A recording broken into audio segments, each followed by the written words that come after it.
የምናወራው ስለ አክሲዮን አይደለም፣ ስለሆነ ኤምባሲ ስለሆነ ምናምን ስለተራ ግለሰብ ስለሆነ ቤት ስለ ማህበራትም አይደለም፣ ስለ ሰማያዊ ሀገር ነው። የምር ያው ከኦርቶዶክስ በዚህ ሁኔታ ምናምን ወጥተህ ከሆነ እንትን እንላለንና እንደው እንመልሳለን ሙሉ የምጠይቃቸውን ጥያቄዎች ግን አስቀድሞ ብትነግረን ደስ ይለናል ወዳጄ። ክርስቲያን ኦርቶዶክስ ቁጥር ለማብዛት እንደው መድከም የለብንም ብዬ ነው የማስበው። ምንም ትርጉም የለውም። አሁን ይሄ ልጅ ደግሞ ነገም ተመልሶ ደግሞ የሆነ ቦታ ልናገኘው ይችላል። እንደ ዮኒ ማኛ ያሉትን ሰዎች እየተከተል ዌልካም ምናምን ማለት ራሱ አለብን ብዬ አላምንም። ምክንያቱም ዌልካም ሳንላቸው ተመልሰው ሊሄዱ ይችላሉ እና እኔ የሚመጡበት ራሱ መንገድ በጣም የተሳሳተ ስለሆነ እኔ አሁን ይሄንን እንደ ቀላል ነገር የማየው አይደለም። አባቶች ወንድሞች፣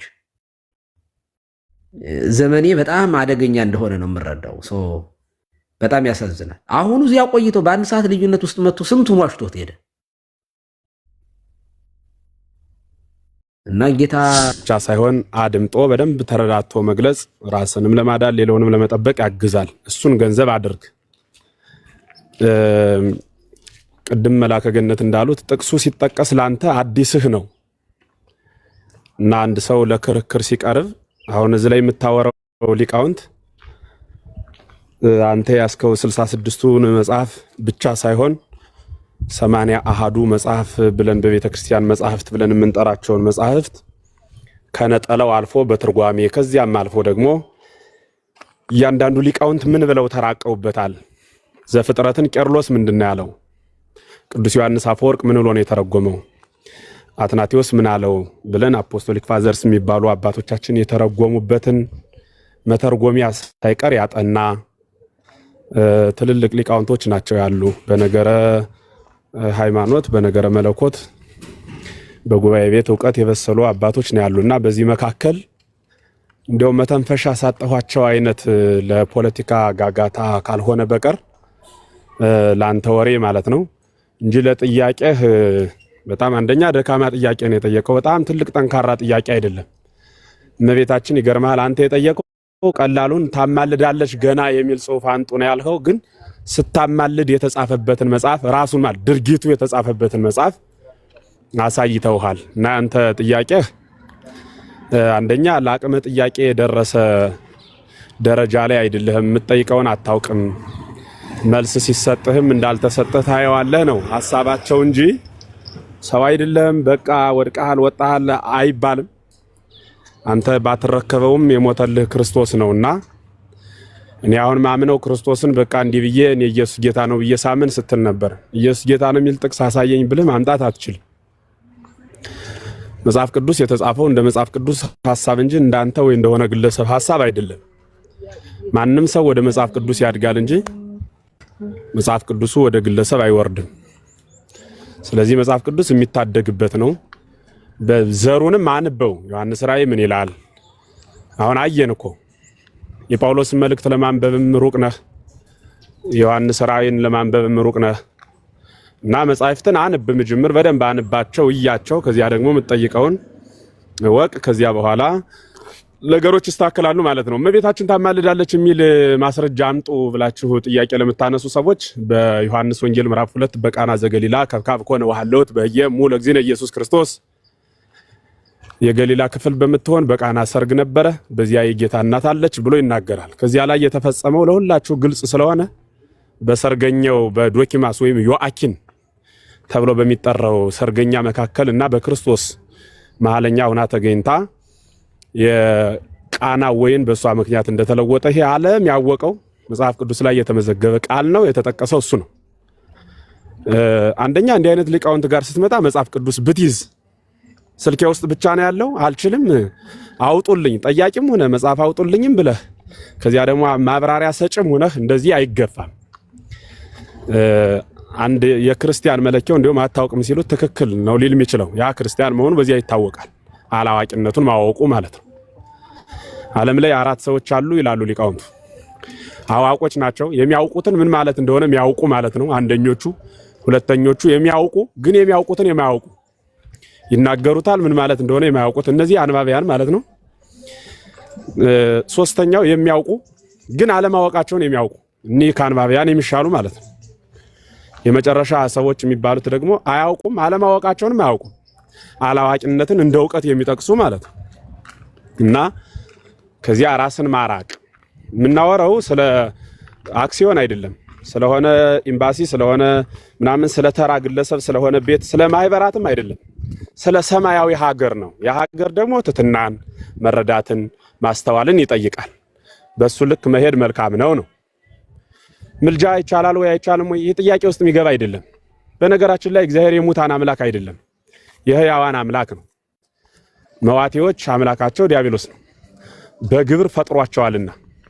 በግብር እየሰማችሁኝ፣ በስነ ተፈጥሮ የፈጠረ እግዚአብሔር ነው። በስራው ግን እሱን አስመስሎ ስለሰራቸው የሱ ልጆች ናቸው። የእግዚአብሔር ልጅ ግን ሕያው ነው። እግዚአብሔር የሚሰጠው በሞት የሚቋረጥ ስጦታ የለውም፣ ዘላለማዊ ነው።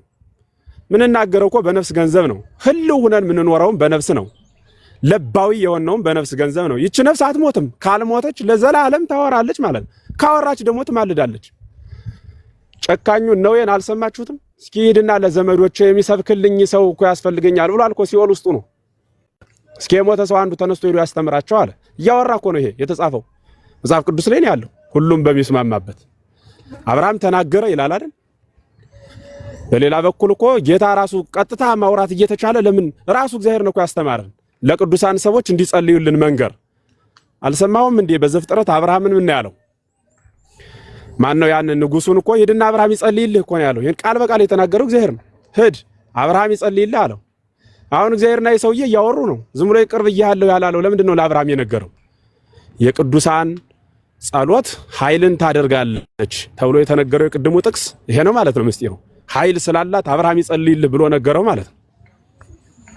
ስለዚህ የሚነግሩህን በደንብ ሰምተህ እሱን ብትቀጥል መልካም ነው። ሌላው ለኛ ሊቃውንቱ አንድ ሐሳብ የምሰጠው ምንድነው፣ አንዳንዴ ሳናጠራ ስለምንቀበላቸው መሰለኝ በጣም እየተፎነጫጨርን የተቸጋገርንና መጠናቸውንም እንዳያውቁ ያደረግናቸው። ከዚህ በኋላ ለመከራከር ነው፣ ለመማር ነው፣ ለመረዳት ነው።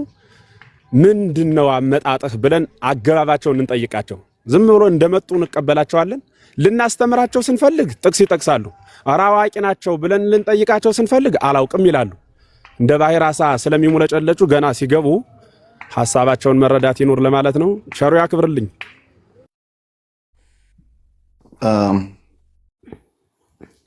ቀሲስ እኔም አንድ ነገር ልበል፣ ይፍቱኝ ባርኩኝ። እሺ ቃለ ሕይወት ያሰማልን መምህር ኤፍሬም። ኢዮብም ቃለ ሕይወት ያሰማልን። ጥሩ እውነት ለመናገር በጣም በጥሩ ሁኔታ ነበረ ይዞት የሄደው እና እንግዲህ ወንድማችን እኔም እንዲማር ነው እያዳመጠ ስለሆነ ቴንኪው። አዳምጥ ወንድማችን።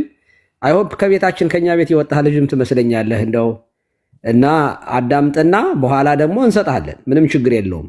የኛ ዓላማ እንድትማር፣ ምናልባት እኛ ጋር እያለህ ያላወቅከው ነገር ካለ እንድታውቀው፣ ቤተክርስቲያን ምን ብላ እንደምታስተምር ዝም ብለህ በወሬ ምናምን ሳይሆን ማለት በፊት በነበረህ አለመረዳት ሳይሆን ቤተክርስቲያን ምንድን ነው የምትለው፣ እስኪ ስለ ኦርቶዶክስ ቤተክርስቲያን ምን ብለው ነው የሚያስተምሩ የሚለውን ቁጭ ብለህ አዳምጥ። እንደሱ ምንም ችግር የለውም። እንወድሃለን።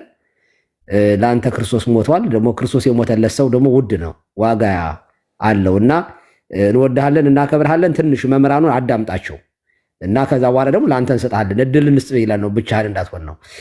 ቀጥል። ሰላም ልበል። ይቅርታ መምህር በረከት ሰላም ይበሉን።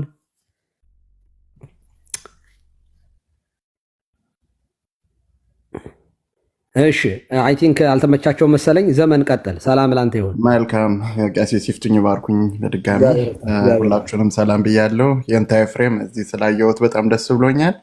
ሰላም ደርሶ የሆነ አባቴ ቀሲስ ስፔሻል ኢዮባ እያወራው ስለሆነ ወንድማችንን ይህን ነገር ብሰሙ መልካም ነው ብዬ ስላሰብኩ ነው። ይህ ወንድማችን አሁን እርስዎ ቤት ከመግባቱ በፊት ቀሲስ ቀለመ ቤት ነው ንስሐ ገባ ምናምን ተብሎ እንኳን ደስ ያለ እንደዚህና እንደዛ ሲባል ነበር እና ከአንዳንድ ነው አሁን ከእርሶ ጋር የመጣውና በዛ መንፈስ ነው እያወራቸው ያለ ብዬ ነው የማስበው። እና በእግዚአብሔር ቃል መማማሩ መነጋገሩ ክፋት የለውም፣ ግን ያን በዛ እዛ አይነት ሙድ ውስጥ ነው እየተነጋገራችሁ እንዳለ እሱን ብትረዱ ከማለት አንጻር ነው እችን ኢንፎርሜሽን ልንገራችሁ ብዬ ነው። እና አይ ቲንክ ካልተሳሳትኩ በእኛ ቤተ እምነት ውስጥ የነበረ ነገር መሰለኝ የነበረው። እና ስለ ራሱ እስኪ ጠይቁት ኢዮባ፣ በተለይ ብትጠይቀው መቼ ጌታን እንደተቀበለ እና በምን አይነት መንገድ ራሱን እዚህ ቦታ እንዳገኘ፣ ከዛም በኋላ ጥያቄ የሆነበትን ነገር ተነጋገሩ። ምንም ችግር የለውም። በጣም ጥሩ ነው። መንፈሱ በዛ አይነት ሴንስ እንደሆነ እንዲገባችሁ ከማሰብ አንጻር ነው የገባሁት። እርስዎ ቤት ከመግባቱ 1 ሰዓት እንደዛ በፊት አይቼው ነበረ እዛ አካባቢ። አይ በጣም ጥሩ በጣም ጥሩ። እግዚአብሔር ያክብርልን። አንድ ይቅርታ፣ ጥሩ ማሳሰቢያ ነው ዘመን። በጣም ጥሩ ማሳሰቢያ ነው። መምህር ኤፍሬም ያወሩታል። ዘመን ወረደ በጣም ጥሩ ነው። እኔም ገምቻለሁኝ ልጁ ገና ፍሬሽ ነው። ለዚያ ነው በደንብ እውነት እግዚአብሔር በሚያውቀው ተረድቻለሁኝ። ብዙ ሰዎች አዲስ ስለት ሆኖ ነው አዲስ ተስሎ በአንዴው ታጥቆ ነው የመጣው። ኢዮብ ጋር ወይ እርሶ ጋር አውሩ። እኔ ትንሽ ቆይ በኋላ ችግር የለም። ኢዮብ ታወራዋለህ። እና ምንድነው እንደ ማሳሰቢያ ልስጥህ ብዬ ነው ወንድማችን። ቅድም ስናገር ነበረ እንደ በቤተክርስቲያን ውስጥ የኖሩ ግን የቤተክርስቲያን ትምህርት ሳያውቁ ማርያም አምላኬ ገብርኤል አምላኬ ሲሉ የኖሩ ሰዎች ድንገት በራልኝ ብለው ከቤተክርስቲያን የጠፉ በጣም ብዙ ናቸው። በእውነቱ እኔ መጀመሪያ ላይ ስናገር የነበረው ይህንን ነው። መጀመሪያ ከብፁዕ አምላክ ጋር ሁኜ ሳወራ ነበረ፣ ጠይቆኝ ማለት ነው። እና የብዙ ኦርቶዶክሳውያን እርግጠኛ ነኝ አሁን ይህንን ወንድማችን አናሳቅቅህም፣ ችግር የለውም ግን የኦርቶዶክስን ትምህርት ምንድን ነው እስኪ ዶግማዋን ንገረን ይባል ይሄ ልጅ አንዲት ነገር የሚናገር አይመስለኝም። ከተናገርክ ምንም ችግር የለውም። እና እኔ በዚህ አጋጣሚ እንደማሳሰቢያ የምሰጥህ ወንድማችን የፈለግከውን የማመን የእምነት የመከተል መብት አለህ። ይሄ እኛ የምንሰጥህ ሳይሆን ራሱ ፈጣሪ የሰጠህ መብት ነው። ይብል ጴንጤ በመሆንህም ሌላም እምነትን ባይኖርህ እግዚአብሔር ፀሐይን ከማውጣት ዝናብን ከመስጠት አይከለክልህም። በመግበቱ ግን ፍርድ ይመጣል። በመጨረሻው ግን ፍርድ አለ። በእውነተኛው እምነት የማትኖር ከሆነ ፍርድ የሚባል ነገር አለ። ስለዚህ ወንድማችን አዳምጥ። እስከዚህ ሰዓት ድረስ ቤተክርስቲያን ከሌላ እምነት ጠብቃ ወንጌል አስጨብጣ በ40 ቀንህ ልጅነትን አሰጥታ በቤተ መቅደሱ ይዛህን የኖረችው ኦኬ፣ ይዛህን የኖረችው ባለውለታህ ናት። ሙስሊም ልትሆን ትችል ነበረ። አየህ። ስለዚህ ይሄ ጊዜ ለአንተ ጥሩ ምቹ ጊዜ ነው። የፈለግከውን ጥያቄ መጠየቅ ትችላለህ፣ የፈለግከውን።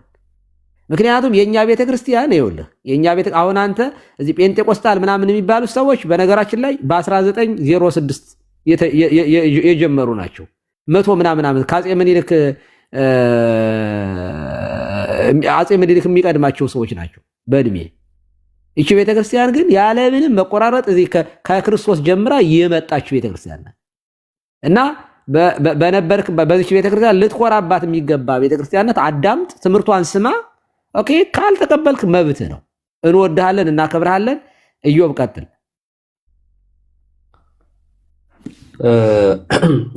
እሺ ቀሲ የምር ያው ከኦርቶዶክስ በዚህ ሁኔታ ምናምን ወጥተህ ከሆነ እንትን እንላለንና እንደው እንመልሳለን ሙሉ የምጠይቃቸውን ጥያቄዎች። ግን አስቀድሞ ብትነግረን ደስ ይለናል ወዳጄ።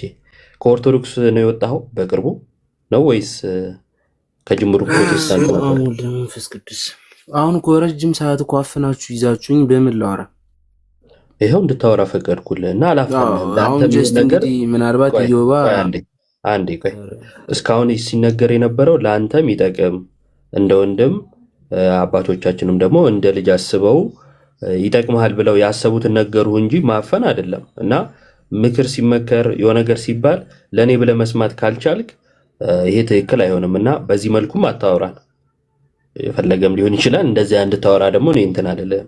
ስለዚህ ተረጋግተህ ለእኔ ነው በሚል ስሜት ለማውራት ሞክር። እና መጽሐፍ ቅዱስ የምር የምታውቅ ከሆነ ደግሞ ትንሽ ልብህንም ሰበር አድርገህ ታላቅን ለታላቅ አይተህ ብታወራ ጥሩ ነው። እኔን ሳይሆን ሌሎቹን ማለት ነው። ቀጥል። አሁን የጠየቅኩን ጥያቄ ብትመልስልኝ ደግሞ ደስ ይለኛል። እኔ ጴንጤ ነኝ። ሲቀጥል ደግሞ ጌታን የተቀበልኩት ዛሬ አይደለም። ዛሬ ከስንት ትምህርትና ከስንት ነገር በኋላ ነው ዛሬ ጌታን የተቀበልኩት። ግን ከዚህ በፊት ምን ጴንጤ ነበርኩ ማለት ይችላል? ኖ አይደለም። ዛሬ ጸሎት ታደርጎልኝ ከብዙ ጊዜ ከረጅም ጊዜ በፊትም እኔ እድገቴን በሙሉ ጴንጤ ነው ያደግኩትኝ።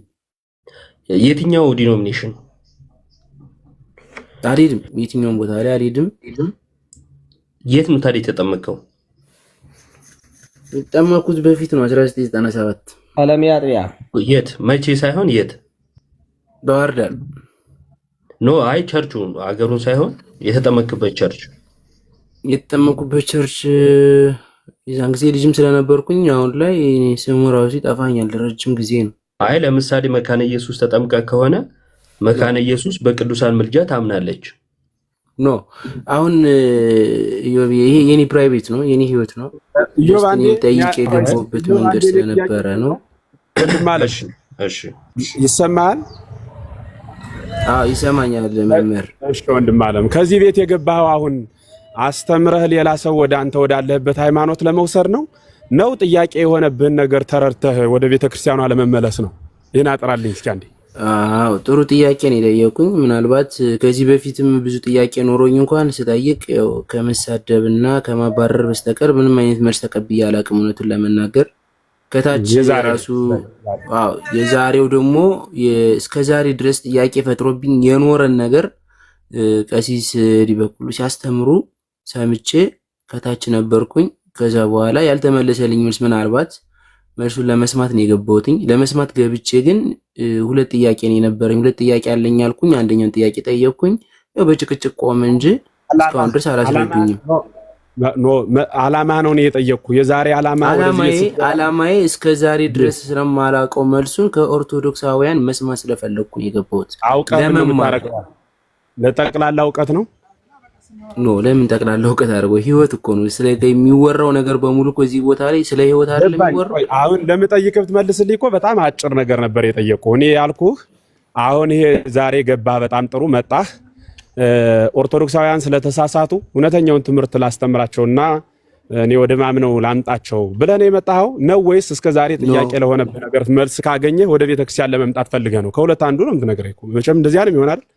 አሁን ያን በእኔ ይሁን መምህሬ፣ በእኔ ይሁንና እኔ እየጠየቅኩኝ ያለሁት ነገር እስከዛሬ ድረስ ያልገባኝን ጥያቄ ነው እየጠየቅኩኝ ያለሁት። ያን ደግሞ የምጠይቀው ለእኔ መልስ ፈልጌው ነው። አላማ ግብ የለ። እኔ አሁን እዚህ የመጣሁት ለመማር ለማወቅ። ቆይ ገባህ? አንዴ ስሜኝ።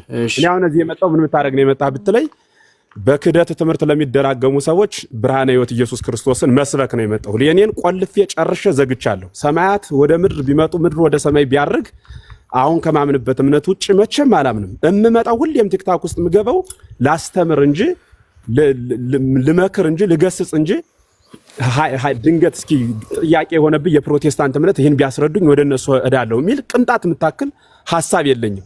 ያንተን ሐሳብ ለመረዳት የኔ ጥያቄ የኦርቶዶክስን ትምህርት የፈለግከው ያን ትምህርት ተምረህ ወደ ቤተክርስቲያኗ ለመመለስ እቅድ ኑሮ ነው? አይ አይደለም፣ ዝም ብዬ ለጠቅላላ እውቀት ማወቅ ፈልጌ ነው። ሶስተኛው ደግሞ አስተምረህ ወደ አንተ ሃይማኖት መውሰድ ነው። የትኛው ነው አላማ? ማለት ግቡን ልክ እኔ እንደገለጽኩልህ አስረድኝ። ኦኬ እኔ ለማወቅ ብቻ መምህር፣ ለጠቅላላ እውቀት ማለት ነው። አየህ ህይወት ያልከው ይፈራስ ህይወት አይደለም። ለማወቅ መምጣት እኮ ራሱ እኮ ማወቅ በራሱ ህይወት ነው።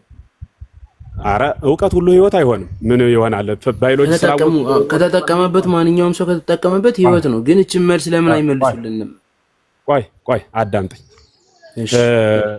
እንመልስልሃለን። አሁን የምታወራ ኢዮባ ጋር ነው። እኔ አላማህ ማወቅ ስለፈለኩ ነው። የፈለከው ለጠቅላላ እውቀት ነው እንጂ ወደ ቤተክርስቲያኗ ለመመለስም አይደለም።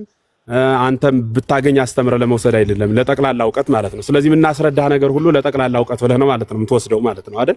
እሱን ነው ማወቅ የፈለኩ። አሁን አላማህን ሳናውቃይህ እኛ አሁን ወደ ቤተክርስቲያኗ እንድትመለስ ነው የምንጮኸው። ያንተ ቅድ ደግሞ ለጠቅላላ እውቀት ስለሆነ አፈናችሁኛል። እኛ ወንጌል እየጠቀስን ወንድም ብለን አክብረን የሁሉ መምህራን ተቀምጠን ገስት ላይ 400 ምናምን 500 ሰው ታዳሚ ያስቀምጠን የምናወራው ለአንተ በቃ ማፈን የሆነ ሰብአዊ መብትን የተጋፋንህ ምናምን አድርገን የተመለከተው ለእኔ ነው ወንድሞችም ያወሩ ብለህ አባቶችም ያወሩ ብለህ እንትን አላልከውም፣ አልተረዳኸውም ማለት ነው። ስለዚህ መማር ከሆነ ፍላጎትህ ባህር ዳር መምህራኑን ላገናኝህና ከመምህራኑ ጋር ትነጋገራለህ። በጣም ጥሩ ትግባባላችሁ የማስበው መምህር ጋር አገናኝሃለሁ። ፍላጎቱ አላማው መማር ከሆነ ባህር ዳር ነኝ ስትል ስለሰማሁ ማለት ነው። እዚያ ከሊቃው ባህር ዳር ነው ጌታን የተቀበልኩ ነው እንጂ እኔ እንኳን ባህር ዳር አይደለም ያለሁት ነው። ኦኬ ባህር ዳር አይ ጥሩ ነው ባህር ዳር አይደለም።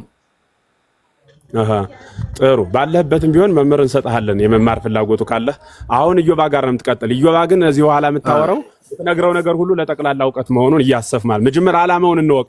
ጤንጤን ስንከራከር እዚህ በኋላ ግቡን ማወቅ ነው። መጨረሻው ልትወስደኝ ነው የመጣህ ልትመጣ ነው ወይ ዝም ብለህ ለጠቅላላ እውቀት ወሬ ነው የሚለውን እናውቀውና በዚህ አትሆን ነው የምናወራው። የተራራቀ እንዳይሆን ሐሳባችንን ለማገናኘት እግዚአብሔር ይስጥልኝ። እሺ ኢዮባ እሺ ያን በቃ እናሳጥረውና ምንም ያው እናሳጥረው ወይ እኔ ምንዳችሁ እንግሊዝኛ እያልኩ ነበር እንድንግባባም ጭምር ነበር እንትን ያልኩ። ያነሳዋቸው ጥቅሶች አሉ። መልጃ ቅዱሳን መልጃን ይፈቅዳሉ ብለን የምናምንባቸው የጳውሎስ መልእክት፣ ጢሞቴዎስ መልእክትን አንስቻለሁ፣ ያዕቆብ ምዕራፍ 5 አንስቻለሁኝ ቁጥር 13 ጀምሮ ያለውን፣ ራእይ ምዕራፍ 6ን አንስቻለሁኝ።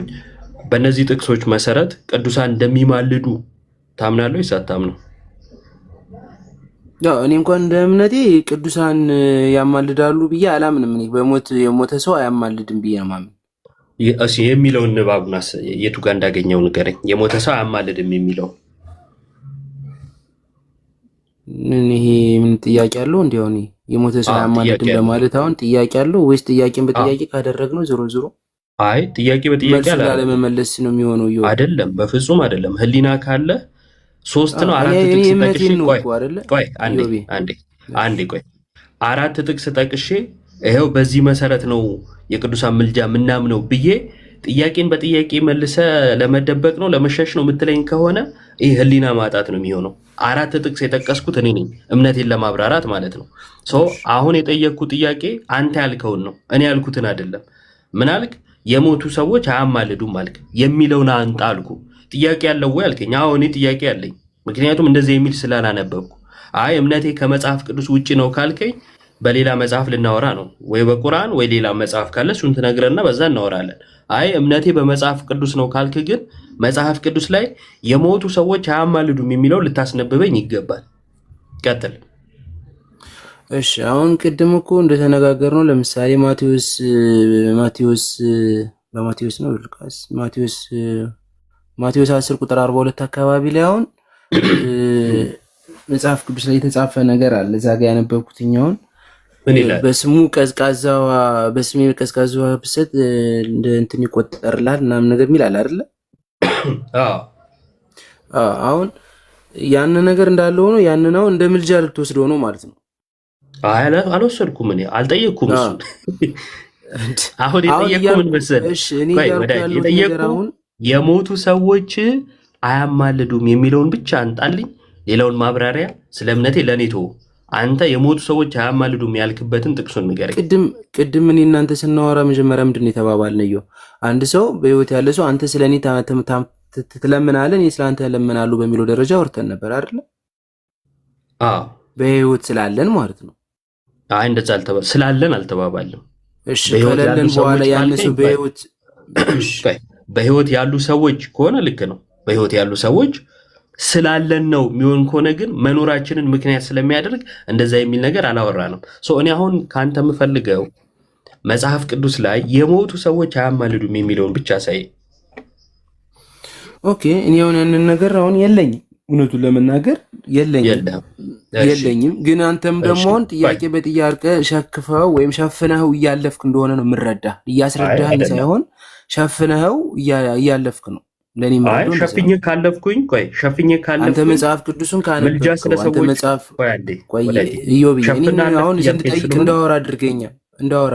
እሺ ስለከሰስከኝ ነው። እሺ ቀጥል። በቃ እኔ ከስሽ ሳይሆን ጥያቄ ጠያቂ ከሆንኩኝ እኔ የምጠይቅህን ጥያቄ አንተ በምታምንበት ወይም ደግሞ አንተ በትክክለኛው መንገድ በኦርቶዶክሳውያን እስከዛሬ ድረስ በመጣው መንገድ አብራርተ ማስረዳቱ የተሻለ ነገር ነው ብዬ አምናለሁ እንጂ አሁን ጥያቄን እየጠየቀኝ አንድ ነገር ቅድም አንብብልኝ ስል ከላይ ጀምር አንብብልኝ ስል ላዩን ትተታችሁን ብቻ እየነገርከኝ ማማለድ እንደሚቻል በቅዱሳን ምልጃን እንዳለ ሰው ሞቶም ራሱ እንደሚያማልድ እየነገርከኝ ነው ያለው። እንደዛ ሳይሆን ግልጽ እና ክሊር በሆነ መንገድ እንዴት እንደሆነ ምልጃ እያነበብክም ቢሆን ብታስረዳኝ ነው ለኔ የተሻለ ነገር ወይም ደግሞ እውነቱን ላውቀው የምችለው በዛ መንገድ ነው ብዬ ነው ማለት። እሺ ለመጨረሻ ጊዜ ላድርገው፣ ምክንያቱም ቅድምም እንዲሁ ነበር ያደረኩት። አላነበብክልኝማ። ቆይ እንዴ እሺ ጢሞቴዎስ ያነበበው ማን ነው? እኔ ነኝ። መልጃ ስለ ሰዎች ሁሉ፣ ስለ ነገስታት፣ ስለ መኳንንት እንዲደረግ ከሁሉ በፊት እመክራለሁ፣ ይህም መዳናችንን በሚወድ በእግዚአብሔር ፊት ደስ የሚያሰኝ ነው የሚለውን ያነበብኩት እኔ ነኝ፣ ወይም አውጥቼ ያስነበብኩ ማለት ነው። ያዕቆብን ጠቅሼ እርስ በርሳችሁ በኃጢአታችሁ ተናዘዙ፣ አንዱም ስለሌላው ይጸልይ፣ የጻድቅ ሰው ጸሎት በስራዋ እጅግ ኃይልን ታደርጋለች የሚለውን ያስነበብኩ እኔ ነኝ። ራእይ ላይ 5ኛው ማህተም በተፈታ ጊዜ የታረዱ ነፍሳት ከመሰዊያው በታች አየሁ። እነርሱም እነሆ ቅዱስና እውነተኛ ጌታ ሆይ እስከ መቼ ድረስ አትፈርድም ብለው ወደ አምላካቸው ሲጸልዩ ያስነበብኩ እኔ ነኝ። አየህ፣ በዚህ መሃል ነው ጥቅስ ጠቅሰ እያነበብ ካላስረዳኝም እያልከኝ ያለው ማለት ነው። ለሰሚያን እተዋለሁኝ። ለመጨረሻ ጊዜ ግን እናገርና መምህራኖችም ስላሉ እለቃለሁ ማለት ነው። እኔ አስቀድሞ ምልጃ ስለሌላው መጸለይ ነው።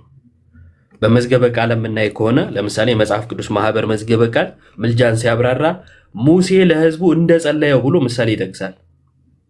ሙሴ ለህዝቡ እንደጸለየው ሰው ምልጃ ስለሌላው የሚደረግ ልመና ነው ማለት ነው። ልመና ነው። ይሄ የምን ስራ ነው ከተባለ የነፍስ ስራ ነው። የነፍስ ስራ ነው። ነባቢነት ማለት ነው። ይህን እንዴት ነው ልናቅ የምንችለው ካልከኝ የሞቱ ሰዎች ወደ አምላካቸው ሲጸልዩ መጽሐፍ ቅዱስ ይናገራል። በነፍስ ያሉ ማለት ነው። ለምሳሌ ቅድም ያነበብ ነው የታረዱ ነፍሳት ከመሰዊያው በታች አየሁ ይላል። ከመሰዊያው በታች ያሉ የታረዱ ነፍሳት ምን አሉ? ይቅርታ ስለ ድምፄ። ምን አሉ? ቅዱስና እውነተኛ ጌታ ሆይ እስከ መቼ ድረስ አትፈርድም አሉ። ትእዛዝ ነው ልመና። እግዚአብሔርን ሊያዙት አይችሉም፣ እየለመኑት ነው። ወደ እግዚአብሔር የምናደርገው ልመና ጸሎት ነው፣ ጸሎት ነው። ስለዚህ ነፍሳት ከሞትም በኋላ ሞት ማለት ለቅዱሳን የነፍስና የስጋ መለየት ነው እንጂ ከእግዚአብሔር መለየት አይደለም ለቅዱሳን። ስለዚህ ሕያዋን የሆኑት ቅዱሳን ወደ አምላካቸው ሄደው ይጸልያሉ። ይኸው ጸሎት አየን። አምልኮ ይቀራል እንዲህ በሰማይ አይቀርም። ግን ምንድነው? አምልኮ አይቀርም፣ ወደ እግዚአብሔር መጸለያቸው አይቀርም። ግን በልዩ ሁኔታ ስለ ሌሎች መጸለያቸው ይቀራል የሚል ሰው ካለ በልዩ ሁኔታ ስለ ሌሎች መጸለያቸው ይቀራል የሚለውን ጥቅስ ሊያስነብበኝ ይገባል ይገባል። ነገር ግን መጽሐፍ ቃል በቃል ምን ይላል? ለምሳሌ የእምነት ጸሎት ድዊን ያድናል፣ ጌታም ያስነሳዋል፣ ኃጢአትም ሰርተው እንደሆነ ይሰረይለታል። መጽሐፍ ቅዱስ ነው የሚለው። ያዕቆብ ምዕራፍ 5 ቁጥር 15 ጀምሮ ከዛስ እርስ በርሳችሁ በኃጢአታችሁ ተናዘዙ ተፈወሱም ዘንድ እያንዳንዱ ስለሌላው ይጸልይ፣ የጻድቅ ሰው ጸሎት በስራው እጅግ ኃይልን ታደርጋለች። የጻድቅ ሰው ጸሎት በስራው እጅግ ኃይልን እንደምታደርግ ደግሞ ምን ይላል መሰለ? ኤልያስ እንደኛ ሰው ነበረ። አይ ሰው ነው ምናምን ብለህ እንዳትንቅ የእግዚአብሔር ጸጋ በሰዎች በኩል ምን ያህል ሊገለጽ እንደሚችል እና የጻድቃን ጸሎት ምን ያህል ኃይል እንዳለው በእግዚአብሔር ዘንድ ሲያሳየን ምን አለ? ኤልያስ እንደኛ ሰው ነበር። ዝናብ እንዳይዘንብ አጥብቆ ጸለየ፣ በምድርም ላይ 3 ዓመት ከ6 ወር አልዘነበም። ሁለተኛ ጊዜም ደግሞ ጸለየ። ከዛስ ሰማዩም ዝናብን ሰጠ፣ ምድሪቱም ፍሬዋን አበቀለች። ስለዚህ የጻድቅ ሰው ጸሎት በስራው እጅግ ኃይልን እንደምታደርግ በምሳሌም ጭምር ነው ያሳየን ማለት ነው። ምልጃ እግዚአብሔርን ደግሞ ደስ የሚያሰኝ እንደሆነ ጳውሎስ ነግሮናል። ምን ብሎ? እንግዲህ እግዚአብሔርን መምሰል ምንድን ነው? የክርስትና ህይወት ቴዎሲስ ምንለው ወይም ክርስቶስን ወደ መምሰል ምናድግበት ማለት ነው። ይሄ የመዳን ትምህርት ውስጥ ትልቁ ትምህርት ነው። ስለዚህ እግዚአብሔርን በመምሰል በጭምትነት ክርስቲያናዊ ህይወት እንዲኖር ማለት ነው። ጸጥና ዝግ ብለን እንድንኖር። ከዛስ ልመና፣ ጸሎት፣ ምልጃም፣ ምስጋና ስለ ሰዎች ሁሉ፣ ስለ ነገስታት፣ ስለ መኳንንት ሁሉ እንዲደረግ ከሁሉ በፊት እመክራለሁ አለና ሰዎች ሁሉ ሊድኑ እና እውነቱን ወደ ማወቅ ሊደርሱ በሚወድ በእግዚአብሔር በመድኃኒታችን ፊት መልካምና ደስ የሚያሰኝ ይህ ነው አለ። የቱ? ስለ ሰዎች ሁሉ የሚደረግ ጸሎት እግዚአብሔርን ደስ ያሰኘዋል። ስለዚህ ምልጃ ብለን የምንቀበለው ይህንን ነው። አንዱ ለአንዱ ይጸለያል። በልዩነት ግን ስም ተጠቅሶ እከሌ የሚል ንባብ የሚፈለግ ከሆነ መጽሐፍ ቅዱስ የኛ የግል ማስታወሻ አይደለም። ወይንም ደግሞ እኛ በየዕለቱ ምንፈጥራቸውን ጥያቄዎች እንዲመልስ ሳይሆን የኛ የጥያቄያችን መልስ በነፍስ የሆነ ማለትም መንፈሳዊ የሆነ እንጂ ስጋዊ ጥያቄ ጠይቀን ስጋዊ መልስ እንዲመለስ የተጻፈልን አይደለም ማለት ነው። ደግሞ መጽሐፍ ቅዱስ እኛ ወደ እርሱ የምናድግበት እንጂ መጽሐፉን ወደ እኛ የምንስብበት አይደለም። ወይም መጽሐፉን ጎትተን ወደኛ ሐሳብ የምናመጣበት ነገር አይደለም። እኛ ወደ መጽሐፉ እናድጋለን። የቃል በቃል እንትን ምንድነው ፋላሲ የምንጠቀም ከሆነ እኔ ብዙም እንትን አልልም። እኔ መጽሐፍ ቅዱስ ነኝ ያለበትን አንጣ ካልኩ እዛ ጋር ውይይታችን ያበቃል። ማቴዎስ እኔ ማቴዎስ ነኝ ወንጌሉን ጽፌዋለሁ ብሎ ሲያስተዋወቀበትን አንጣ ካልኩ ያበቃል። ያለህባት ቸርች መጽሐፍ ቅዱስን ከየት አመጣች? ስለዛ ጋር ያበቃል ውይይቱ። በጣም በየዋህነትና እምነታችንን ለማስረዳት ካለን ፍላጎት የተነሳ ጊዜ ሰጠን መለስንልህ እንጂ በክርክር መልኩ ከወሰድነው በቃ አንድ ቦታ ማቆም እንችላለን። ነገረ ድነትም ላይ ወስደን አንድ ጥያቄ ላይ ያበቃል ማለት ነው ካለህ ነገር አንጻር። የቅዱሳን ምልጃ እንዲህ ነው። ቅድማ አንድ የተናገርካት ነገር ነበረች ስለ 2000 እትም ዝም ብዬ ከማልፍ ብዬ ነው። ይሄ ስህተት ስለሆነ እኔ እሱን አላነብም 54 ነው ምናምን አልክ። አንደኛ 54 እትም ነው፣ 2000 እትም ነው፣ አዲሱ መደበኛ እትም ነው። በልዩ ሁኔታ ግን እንደ ፕሮቴስታንት የምትቀበሉት አዲሱ መደበኛ ላይ ያለን ስህተት ከ54ቱ ጋር አነጻጽሬ እዛው እቀበለዋለሁ ካልከው ጋር ከ2000 ውጪ ማለት ነው አነጻጽሬ አንተን እዚህ ጋር አንድ ጥያቄ ብቻ በመጠየቅ ምርጫ እንድታጣ ማድረግ ይቻላል፣ በጣም በቀላሉ ማለት ነው። ስለዚህ እንደዚህ አይነት ትዕቢት ውስጥ ማለት እንደዚህ አይነት ንግግር ውስጥ አለመግባት ጥሩ ነው። እንዳነበበ እንዳወቀ ሰው በክብር ማውራት ጥሩ ነው። 2000ን ለማናናቅ 54ቱን ለመካብ የሄድክበት እንትን ጥሩ ስላልሆነ በእርግጥም አታውቃቸውም ሁለቱንም። አዲሱ መደበኛ ደግሞ ቀሲስም ያሉ አሉ በስላሴ ላይ የስህተት ትምህርት፣ ሌሎችም ከ54ቱ ጋር ግጭት ራሱ ላሳይ ይችላሉ። ሁለተኛ ከክርስቲያኖች ጋር ስታወራ በጣም ሰከን ብለ ተረጋግተ ምናምን ብታወራ ጥሩ ነው ለማለት ነው። የቅዱሳን ምልጃ ላይ ያለን እምነት ይሄ ነው። እግዚአብሔር ይስጥልኝ። እሺ እግዚአብሔር ይስጥልኝ፣ አመሰግናለሁ። የቅዱሳንን ለማስረዳት የሄድክበት ርቀትም እመቤታችን ቅድስት ድንግል ማርያም አማላጅ ናት አይደለችም ብዬ በጠየቅኩበት መንገድ የሄድክበት መንገድ ጥሩ ነው። ግን ይህን ሁሉ ቅዱሳን የሚያማልዱነ ከሆነ ኢየሱስ ክርስቶስ ለምን መምጣት አስፈለገው ምድር ላይ የሚል ትልቅ ጥያቄ አለኝ እኔ። ምክንያቱም ቅዱሳን የሚያማልዱነ ከሆነ እመቤታችን ቅድስት ድንግል ማርያም የምታማልደነ ከሆነ ኢየሱስ ክርስቶስ ለምን መጣ? የእኛ ጽድቃችን እንደ መርገም ጨርቅ ተቆጠረ ከተባለ ለምን ኢየሱስ ክርስቶስ መጥቶ መሰቃየት አስፈለገው ነው። በጣም ጎበዝ። ስምህ ማን ነው ወንድማችን? ትክክለኛ ስምህን ንገረን ለመጥራት። ትክክለኛ ስሜን ሳላፍር እናገራለሁ። ኤርሚያስ እባላለሁ። ኤርሚያስ። ይገርማል። በጣም ጎበዝ። አሁን በጣም ተረጋግተህ እየተማርክ ስለሆነ በጣም ደስ ብሎኛል። እንደሱ ነው። አሁን መምህር በረከት ይቀጥሉ። መጋቢ ሃይማኖት ታመስገን፣ እንዲሁም መምህር ክርስቶፎረስ እንኳን ደህና መጣችሁ ወደ ጠባቧ ጎጆዬ። ሰላም ብያለሁ። መምህር በረከት አሉ? ይህንን ጥያቄውን ደግሞ ይመልሱለት እርስዎ። ሰላም ቀሲስ ይባርኩኝ ይፍቱኝ። ሁላችሁንም መምህራን፣ መምህር ኤፍሬም ወንድሞች ሰላም ብያለሁ። ኢዮብ ጥሩ ይዟል። ቢቀጥልም ጥሩ ነው። ኢዮብ ቢቀጥል ጥሩ እየተግባቡ ነው። በጣም ጥሩ። አይ እኔ እንደው ቁጭ አድርጌ ስለተሰማኝ ነው እንጂ በጣም ጥሩ እያስተማረ ነው። በደንብ ኢዮብ አቀጥል። እሺ ያው ለመታዘዝ ያህል እንጂ አይ ጥሩ ነው። እውነት ለመናገር ከሆነ በጣም ተረጋግቷል። አንተም ረጋ ብለህ እያስረዳው ነውና ጥሩ ነው። በጣም ይሄ በጣም ለኛ ትልቅ እድል ነው። ምክንያቱም ቤተክርስቲያኑ የነበረባትን አውቆ መርጦ ይሄድ በቃ። ግን ያላወቀውን ነገር ግን ማስረዳት መቻል አለብን። በደንብ ጠይቅ ወንድማችን ኤርሚያስ። እንደ ልብ የፈለከውን መጠየቅ ትችላለህ።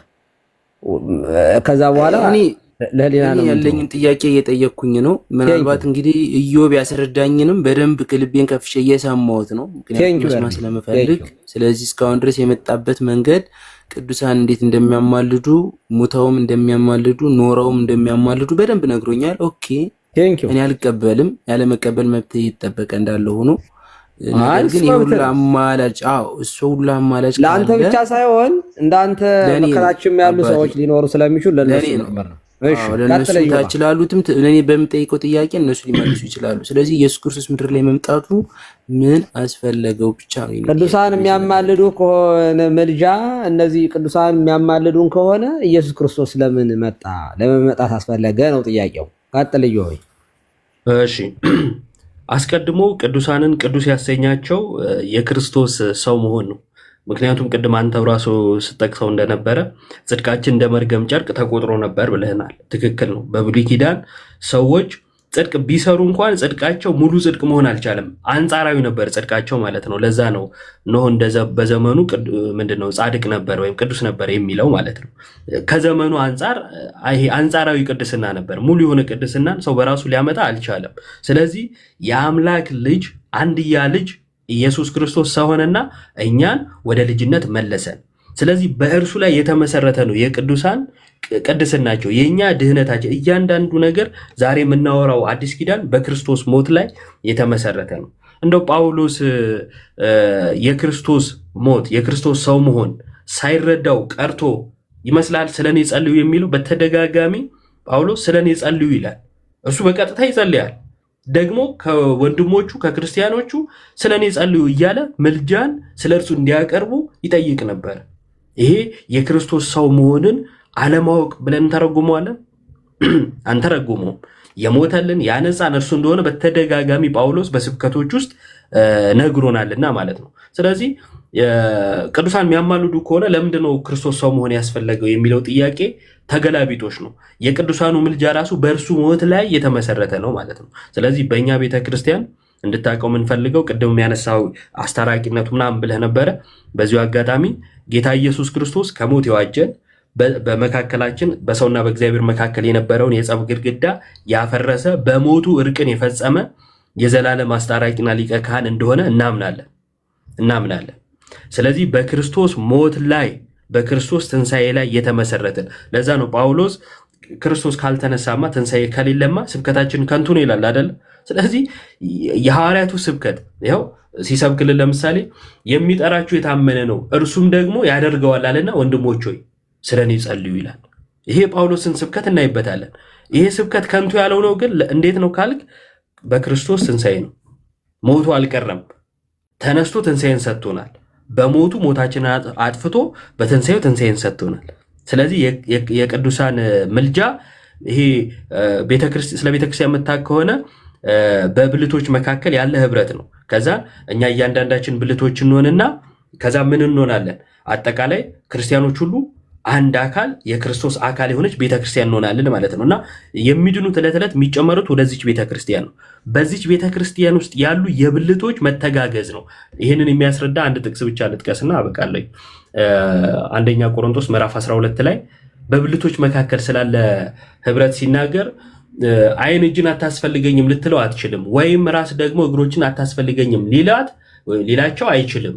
ነገር ግን ደካሞች የሚመስሉ የአካል ብልቶች ይልቁኑ የሚያስፈልጉን ናቸው።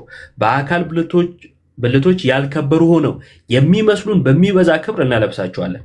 በምናፍርባቸው ብልቶች ክብር ይጨምርላቸዋል። ክብር ያላቸው ብልቶች ግን ይህ አያስፈልጋቸውም። ነገር ግን ብልቶች እርስ በርሳቸው በትክክል ይተሳሰቡ ዘንድ እንጂ በአካል መለያየት እንዳይሆን በትክክል እንተሳሰባለን፣ መለያየት ግን የለም። ምክንያቱም ክርስቶስ ምን ብሏል? እኛ አንድ እንደሆንን አንድ ይሆኑ ዘንድ ብሎ ወደ አባቱ ሲጸልይ ተመልክተናል፣ ለክርስቲያኖች ማለት ነው። ስለዚህ አንድ እንሆናለን። ከማ የተነሳ ከተባለ ከክርስቶስ የተነሳ ለጎደለው ብልት የሚበልጥን ክብር እየሰጠ እግዚአብሔር አካልን አገጣጠመ። አንድም ብልት ቢሰቃይ ብልቶች ሁሉ ከእርሱ ጋር ይሰቃያሉ። ካለን ግንኙነት ካለን ህብረት የተነሳ በአንዱ መሰቃየት ሁላችን እንሰቃያለን፣ ይከፋናል። ከዛስ በዛ መሰቃየት መዳንን እንዲያገኝ ወይም ከዛ ነገር እንዲወጣ ልናደርግ የምንችለው ምንድን ነው? ወደ አምላካችን መጸለይ። ስለዚህ ሌላኛው ይጸልያል ማለት ነው። አንድም ብልት ቢከብር ብልቶች ሁሉ ከእርሱ ጋር ደስ ይላቸዋል። ስለዚህ የዚህን ያክል ህብረት አለን። ከዚህ ህብረት የተነሳ አንዱ ለአንዱ ይጸልያል፣ አንዱ ለአንዱ ያስባል። የክርስቶስ ሞት ከዚህ የተነሳ ያስፈልገናል። ያለ ክርስቶስ ሞትና ትንሣኤ ያለ ክርስትና ያለ ቅድስናም የለም። እንደዚህ ነው። እሺ ወንድሜ እግዚአብሔር ይስጥልኝ፣ እግዚአብሔር ያክብርልኝ። ያው ሁላችሁም አባቶች፣ መምህር ሁላችሁንም እግዚአብሔር ይስጥልኝ፣ እግዚአብሔር ያክብርልኝ። አክብራችሁ ቁጭ አድርጋችሁ ለመመለስ ያደረጋችሁት ነገር ለእኔ በጣም ደስ ብሎኛልኝ። ያው ብዙ ነገሮችን የእናንተ መረዳት ተረድቻለሁ። እግዚአብሔር ይስጥልኝ። ከታች እየሰደባችሁኝ ነበረ፣ እናንተንም ሰላማችሁ ይብዛ። እኔ ስሜታዊ ከመሆን እነዚህን የመሰለ አባትና ወንድም እያለ ከእነሱ እግር ስር መቀመጥና መማር ነው እንጂ መሳደብ፣ ሰውን መግፋት ጥሩ አይደለም ለማለት ሞክራለሁ። እግዚአብሔር ይስጥልኝ። አመሰግናለሁ። በሌላ ቀን ሌላ ጥያቄ ይዤ እመጣለሁ። ይቅርታና እስቲ ቴንኪው ኤርሚ። እሺ ወንድማችን እሺ ቀጥል። ቀሲስ ይፍቱኝ ባርኩኝ። ሰላም ለእናንተ ይሁን። እግዚአብሔር ይፍታ፣ እግዚአብሔር ባርክ። አሜን አሜን። ሁላችሁንም ሰላም ብያለሁ። ወንድማችን ኤርሚያስ ወጣህ እንዴ? ወጣ። ተመለስ እንጂ አንዴ ተመለስ።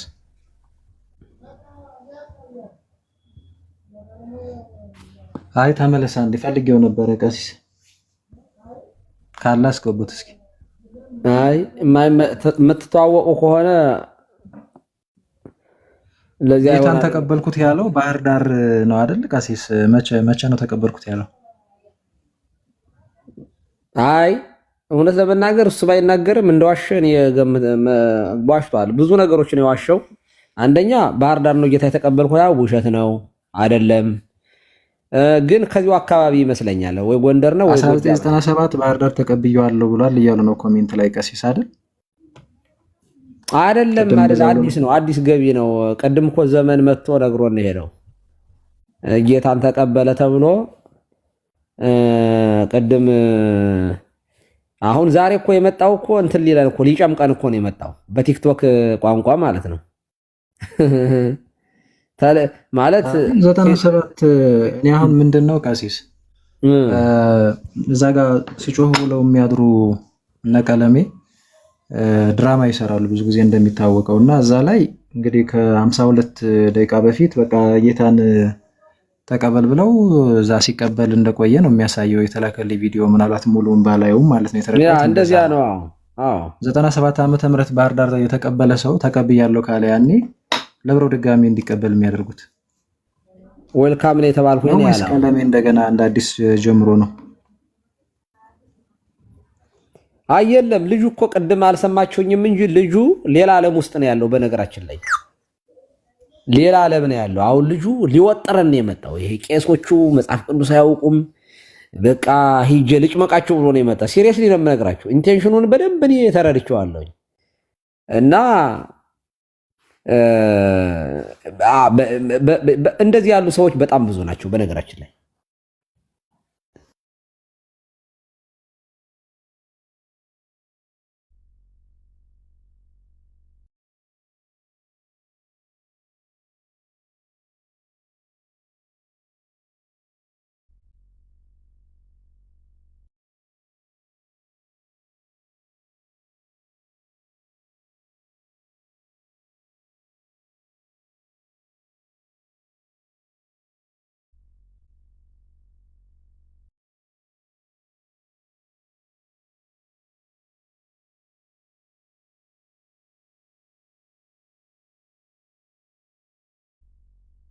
እኔ ነኝ የጠፋሁት እናንተ ናችሁ?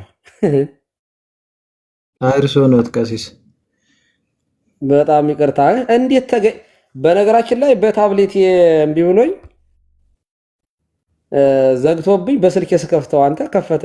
እንደዚህ ነው እንዴ ቲክቶክ? ተመስገን ነው። በሉ ቀጥሉ። እንዲህ ነው እንግዲህ የሚለው እዚህ ጋር ዛሬ በሰማይ ትልቅ ደስታ ሆነ፣ አንዲት ነፍስ ወደ ጌታ ቤት ተጨመረች። የጌታ መልካምነትና የወንድሞች ልፋት ዛሬ ደስታን ምናምን ዘራ። እንኳን ደስ አለ ተናገሩ እውነቱን ምናምን እና እዚህ ስትገቡ ከዛ እዚህ ወደ 8ኛው ደቂቃ በቪዲዮ ሁሉ ይወጣል ልጁና እንግዲህ የሆነ ሊቀፍል የፈለገው ነገር ካለ ኦኬ። ኦርቶዶክሳዊ ሆኖ ነው አክት የሚያደርገው። ይንበረከካል፣ ሚውስ ይገዛል፣ ይታዘዛል ማለት ነው። ወደህና ፈቅረህ እኔንን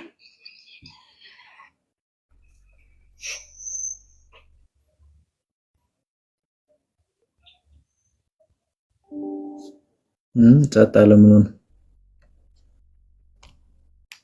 እስኪ ልካው መሀሉን እሺ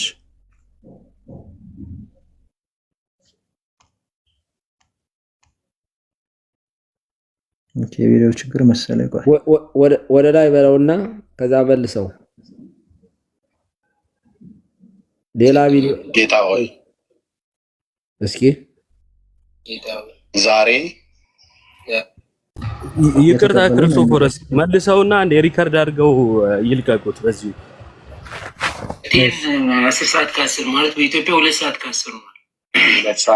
ከምሽቱ 2 ሰዓት ከ10 እኛ ጋር 10 ሰዓት ከ10 ማለት ከምሽቱ 4 ሰዓት ማለት ነው። 4 ሰዓት ማለት ነው። አልተኛችሁም። የንስሐውን ጸሎት በፍጹም ልብ አምነህ ይህን ጸሎት ከኔ ጋር አብረህ ጸልይና ጌታን ለመቀበል የምጸልየው ጸሎት ነው። ከዛ ከሰዎች ጋር አገናኛለሁ። እኔም አለው ትምህርቱን መማር የግድ ነው። ትምህርቱን ተምረህ የውሃ ጥምቀትን መጠመቅ የግድ ነው። ሞክሼ ግድ ነው። እሱማ ግዴታ። ጌታ ይባረክ። ፊልጵስዩስ መጽሐፍት ላይ አንድ ቃል መጽሐፍ ቅዱስን ማውጣት ትችላለህ? ባለፈው ያሳየውና ተንብብ አልከኝ እኮ። እሱን ያለ እሱን ተወው። ሌላ መጽሐፍ እሱን ተወው አልከኝና እስከምትወጥ በቃ ሌላ መጽሐፍ ቅዱስ የለህም? ዴቭ ይመጣል ያ እንትን እንዳይልብን እስቲ ወደዚህ ሲቀበል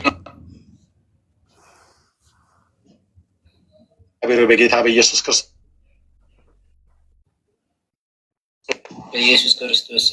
ስለዚህ ሰዓት እጅግ አድርጌ ይህን መጽሐፍ አልቀበልም ያለው ከሱ ተነግሮት ነው ማለት ነው። አንቦት አይደለም። አንተ ጻድቅ አምላክ እኔ ደግሞ ኃጢአተኛ ነኝ። ለበደል ለኃጢአቴ ልጅህን ወደዚህ ዓለም ልከህ ቅጣቴን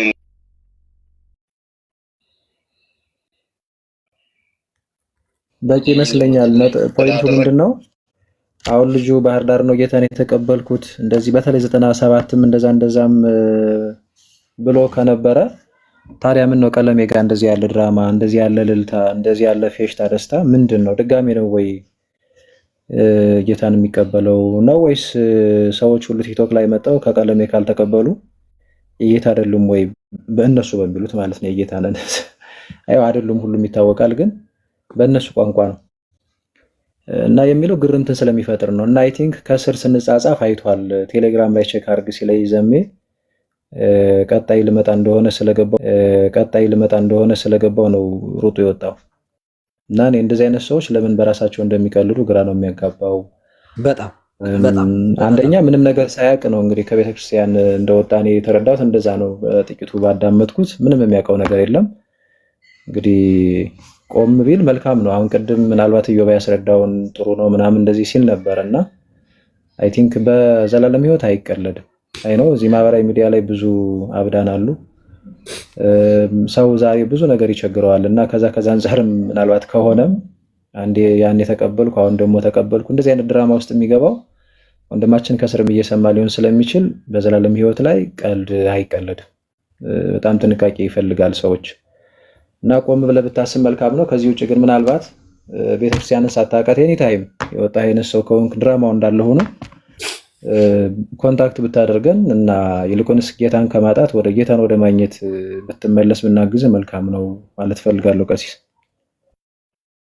ወይ ቀልድ አለ ሰውየው። አብዳን አልክ አብዳን አጥብ ወጉላን የሚጥ ማለት በዚህን ጊዜ ነውና ይሄንን በዜማ ነበረ። እኔ ግን እዚያ አሁኑኑ ልብ አድርጉ። እኔ በእውነት ከዚያ ቤትም ወደኛ መታችሁ በአንድ ቀን በዚህ ደረጃ የምትሆኑ ሰዎች ካላችሁ እኔ እንዳመናችሁም ኦርቶዶክስ እንደሆናችሁ ምን ያልቆጥረው እምነት በዚህ ደረጃ የእውነት የሚያስለቅስ ነው እኮ በእውነት አንድ ሰው እምነቱን ለውጦ ቆሞ መሄዱ ራሱ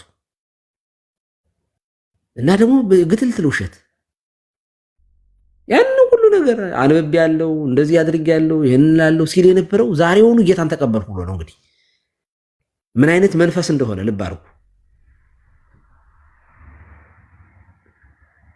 እና እኔ እግዚአብሔር አንዳንዴ ዘመናችንን ማየት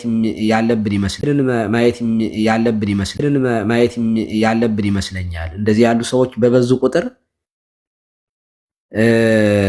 ቦት ሳይድ በየትኛውም መስመር እኔ ረጋ ብንል በእውነት በጣም እኔ እንደዚህ ያሉ ሰዎችን ክርስቲያን ኦርቶዶክስ ቁጥር ለማብዛት እንደው መድከም የለብንም ብዬ ነው የማስበው። ምንም ትርጉም የለውም። አሁን ይሄ ልጅ ደግሞ ነገም ተመልሶ ደግሞ የሆነ ቦታ ልናገኘው ይችላል። እንደ ዮኒ ማኛ ያሉትን ሰዎች እየተከተል ዌልካም ምናምን ማለት ራሱ አለብን ብዬ አላምንም። ምክንያቱም ዌልካም ሳንላቸው ተመልሰው ሊሄዱ ይችላሉ እና እኔ የሚመጡበት ራሱ መንገድ በጣም የተሳሳተ ስለሆነ እኔ አሁን ይህንን እንደ ቀላል ነገር የማየው አይደለም። አባቶች ወንድሞች፣ ዘመኔ በጣም አደገኛ እንደሆነ ነው የምረዳው። በጣም ያሳዝናል። አሁኑ እዚያ ቆይቶ በአንድ ሰዓት ልዩነት ውስጥ መጥቶ ስንቱን ዋሽቶት ሄደ እና ጌታ በእውነት ምሕረት ያድርግልን ለሁላችን። በእውነት በጣም የማዝነው። ቀጥሉ። ማን ይቀጥል? አስተያየት ስጡበትና እንጨርሳለን።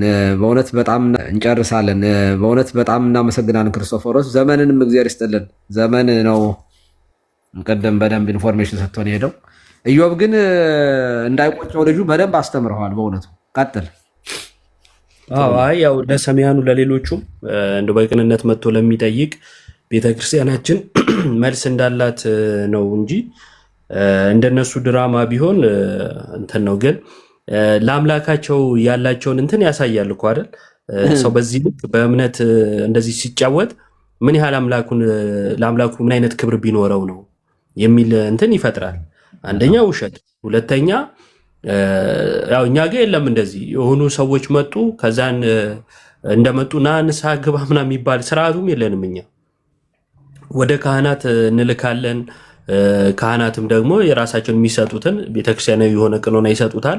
ከዛን ለሰውየው መዳን እንጂ ቲክቶክ ላይ ስላለ ፖለቲካ አይደለም የምንጨነቀው። በየዕለቱ በጣም ብዙ ሰው በቤተክርስቲያናችን ይመለሳል። ምናቀውን ማህበረ ቅዱሳን እንኳን ምን ያህል እንደሚያስመልስ ያን ያህል ግን ፊሽካ ተነፍቶ አገር እያዝልኝ ይለቀቅልኝ አይባልም። ምክንያቱም ታርጌቱ የሰዎቹን ማዳን እንጂ ሚዲያ ላይ ስላለ ነገር አይደለም። እነዚህ ደግሞ ምን ያደርጋሉ? በቃ ሚዲያ ላይ ይቺ ድራማ ትፈልጋለች። ዛሬ ሰው አመጣን ምናምን ከዛን ጌታ ይባርክ ይባላል። ሌሎችም ገቢዎች አሉ። ከዛ አንጻር ድራማው ስለሚፈለግ የሰውየው መዳን ማወቅ ምናምን ትርጉም አይሰጥም። ቅድም መምህርም ብለውታል። መጽሐፉን አንብቦት አይደለም አታንብ ተብሎ ነው። ያ ማለት የቤተክርስቲያን ትምህርት አውቆት አይደለም አትመን ወይም ውጣ ተብሎ ነው። በራሱ አንብቦ መርምሮ ምናምን አይደለም ማለት ነው። እና ቅድም አራቱ የኦሪት ነቢያት ምናምን ሲል እንኳን አለማወቁን አይተናል። እና የምትሰማ ከሆነ ሌሎችም በዚህ ውስጥ ካላችሁ እንደዚህ በነፍስ ላይ ቁማር ቢቀር ጥሩ ነው። በጣም ሲበዛ ፋራ መሆን ነው። በእኛው ቋንቋ ስናወራ ፋራ መሆን ነው። አራዳ እምነቱን የሚያውቅ እምነቱን የሚያከብርና የሚያስከብር ነው። በዚህ ዘመን እንደ ድሮ አራዳ ሱሪ ዝቅ አድርጎ መሄድ ምናምን አይደለም። እና አሁን እኔ በጣም ፋራ ከሚባሉ ሰዎች ውስጥ የእምነት ጨዋታ የሚጫወቱ ናቸው። መጣው ሄድኩ በማለት ድራማ የሚፈጥሩ የሶሻል ሚዲያ መነጋገሪያ ለመሆን በእምነታቸው የሚጫወቱ እኔ የዘመናችን ፋራዎች ናቸው ብዬ ነው ማምነው። ማስበው እንደዛ ነው። እና አራዳ ከሆንክ እንደው ትንሽም ፊደልም ከቆጠርክ ትንሽም ደግሞ ለአምላክ ክብር ካለ አንድ ቦታ ቁም፣ ያመንከውን እምነት እወቅ፣ ከዛ መርመር። በተረፈ ይሄ ድራማ መሀል ላይ መሞት አለ፣ ድንገት መነጠቅ አለ። እየመጣው ነው ብለው የቀሩ እንመለሳለን ብለው በመንገድ የቀሩ በጣም ብዙ ሰዎች እናውቃለን። እና ድንገት መቅረትም አለ። ስለዚህ በእምነት ጨዋታ ይቅር ለማለት ነው። እግዚአብሔር ይስጥልኝ ቀስዬ። በጣም በጣም በጣም በጣም በጣም እግዚአብሔር በእውነት ምሕረት ያድርግለት። በእውነት ልቡን ወደ ልቡ ይመልሰው። በትክክለኛ መልእክት ነው፣ ግን በጣም የሚያሳዝን ነው። ቀጥሉ መምህር ኤፍሬም ይቀጥሉ፣ ወይም መምህር መጋቢ ሃይማኖት ወይ መምህር በረከት፣ ከሁለታችሁ አንዳችሁ ቀጥሉ።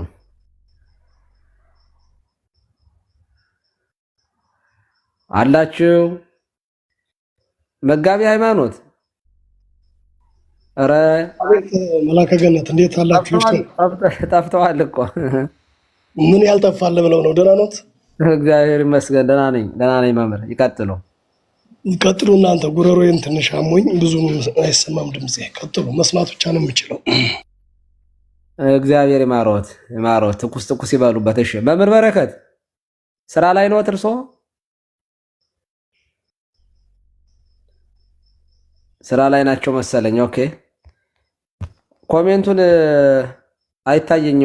አይታየኝም። ጠፍቶ ነው? ማን ነው አለው? ቀሲስ አለው። ይቀጥሉ። በመጀመሪያ ኢዮብ ቃለ ሕይወት ያሰማልን።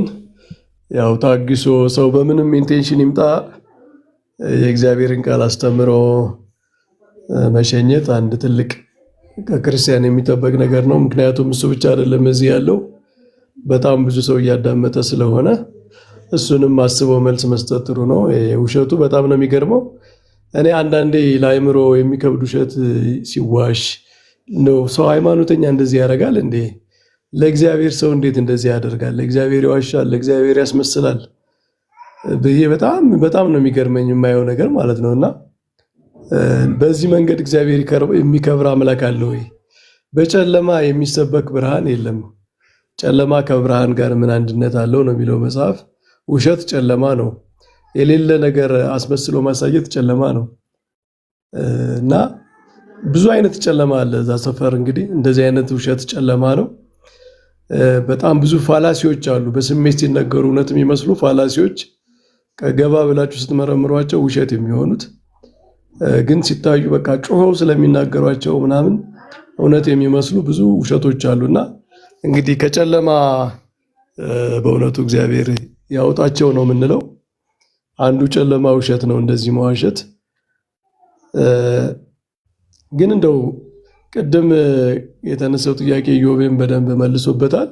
በጣም ደጋግሞ የሚነሳና ኮንፊውዥን የሚፈጥርባቸው ብዙ ሰዎች ስለሚኖሩ እሱም እንደጋገመው አይከፋም ሰውም እንዲያዳምጥና ይሄ ቅዱሳን ለምን ያማልዳሉ? ክርስቶስ ካስታረቀን ምን ሊጨምሩ ነው የሚለው ጥያቄ።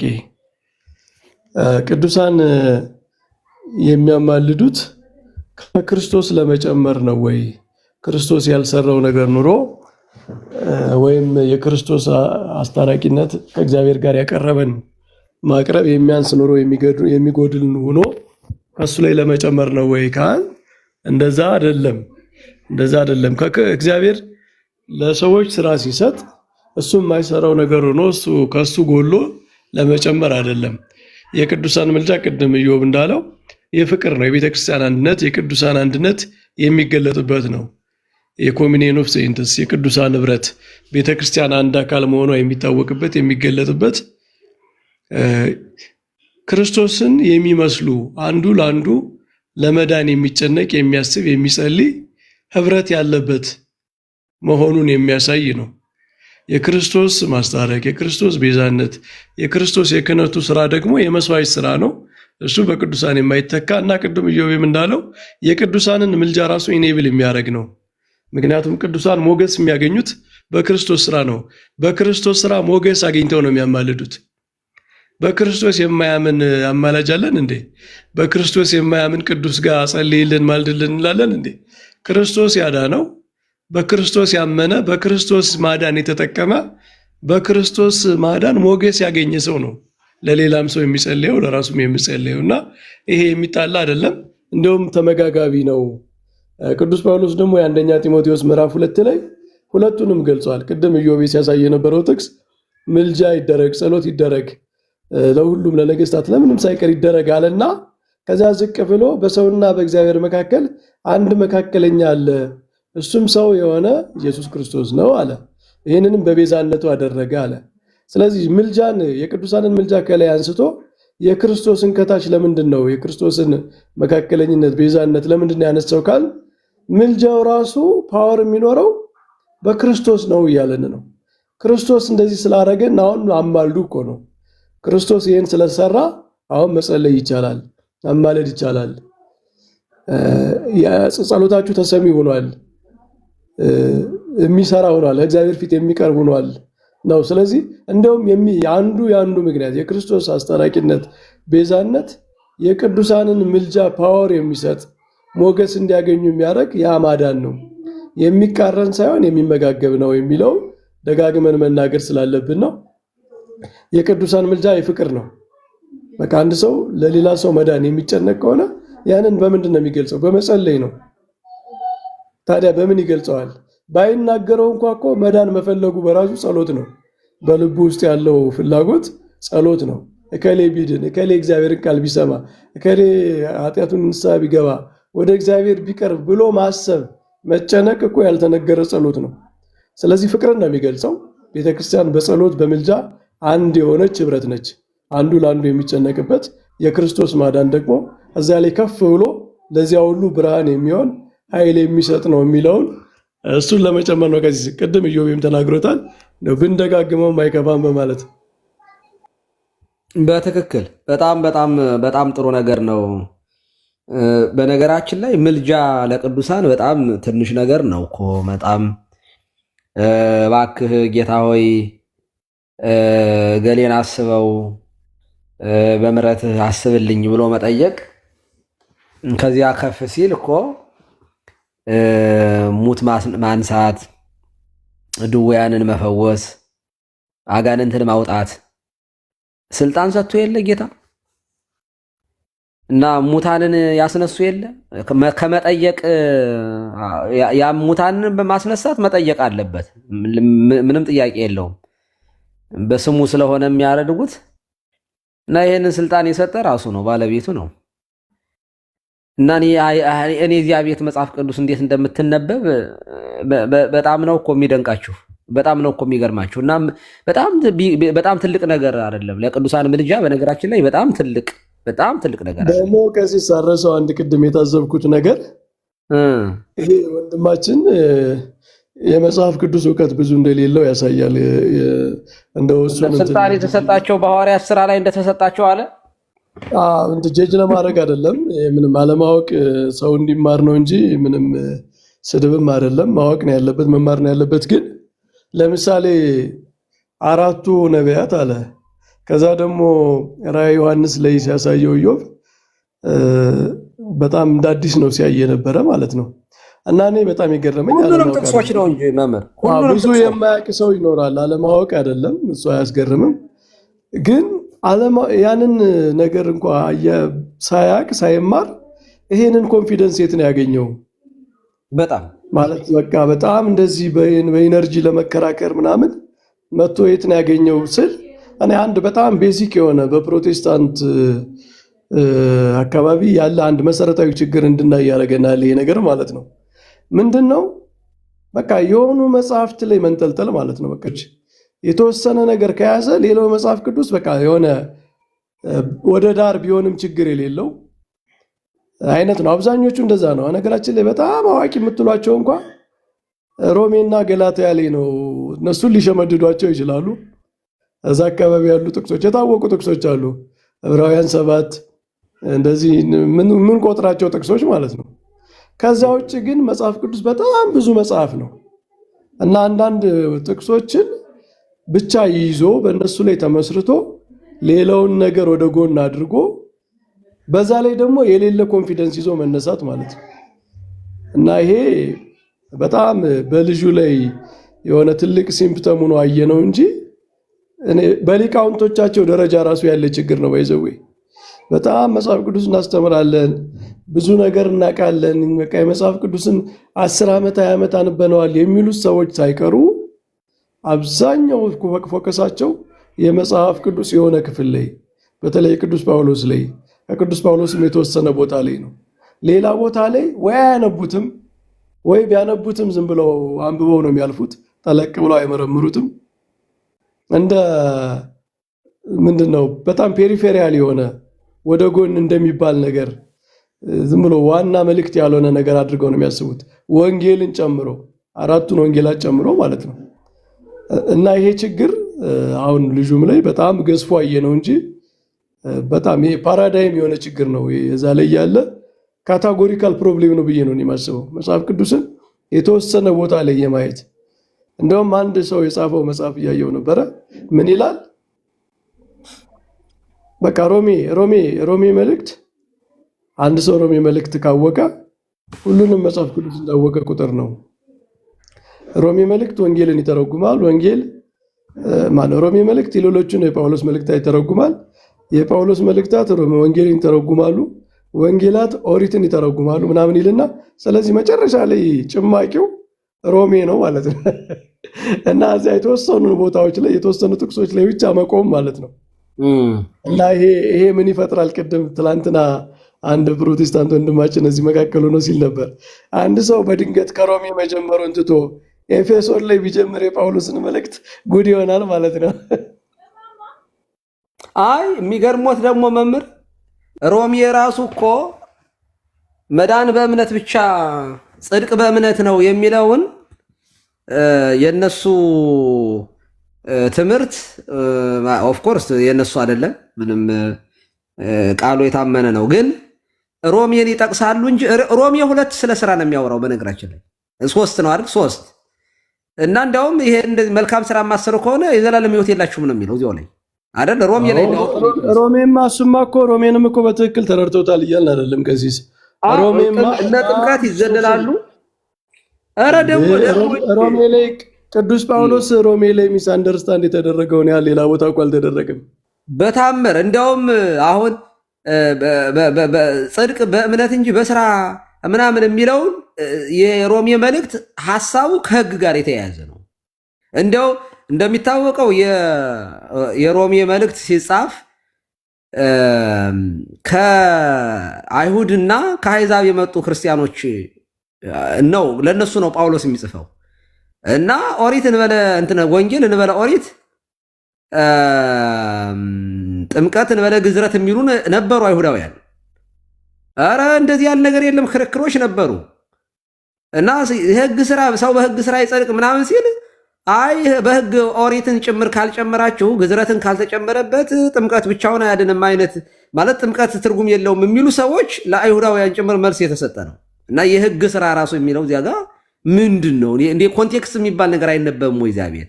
ሁለተኛ እኔ በጣም የሚገርመኝ ሮሜ ቃል በቃል እንደው ላነበው በመድኃኔዓለም ታገሱኝና አንድ ጊዜ ሮሜ ምዕራፍ 3 ላይ ያለውን ቃል ማንበብ እፈልጋለሁ።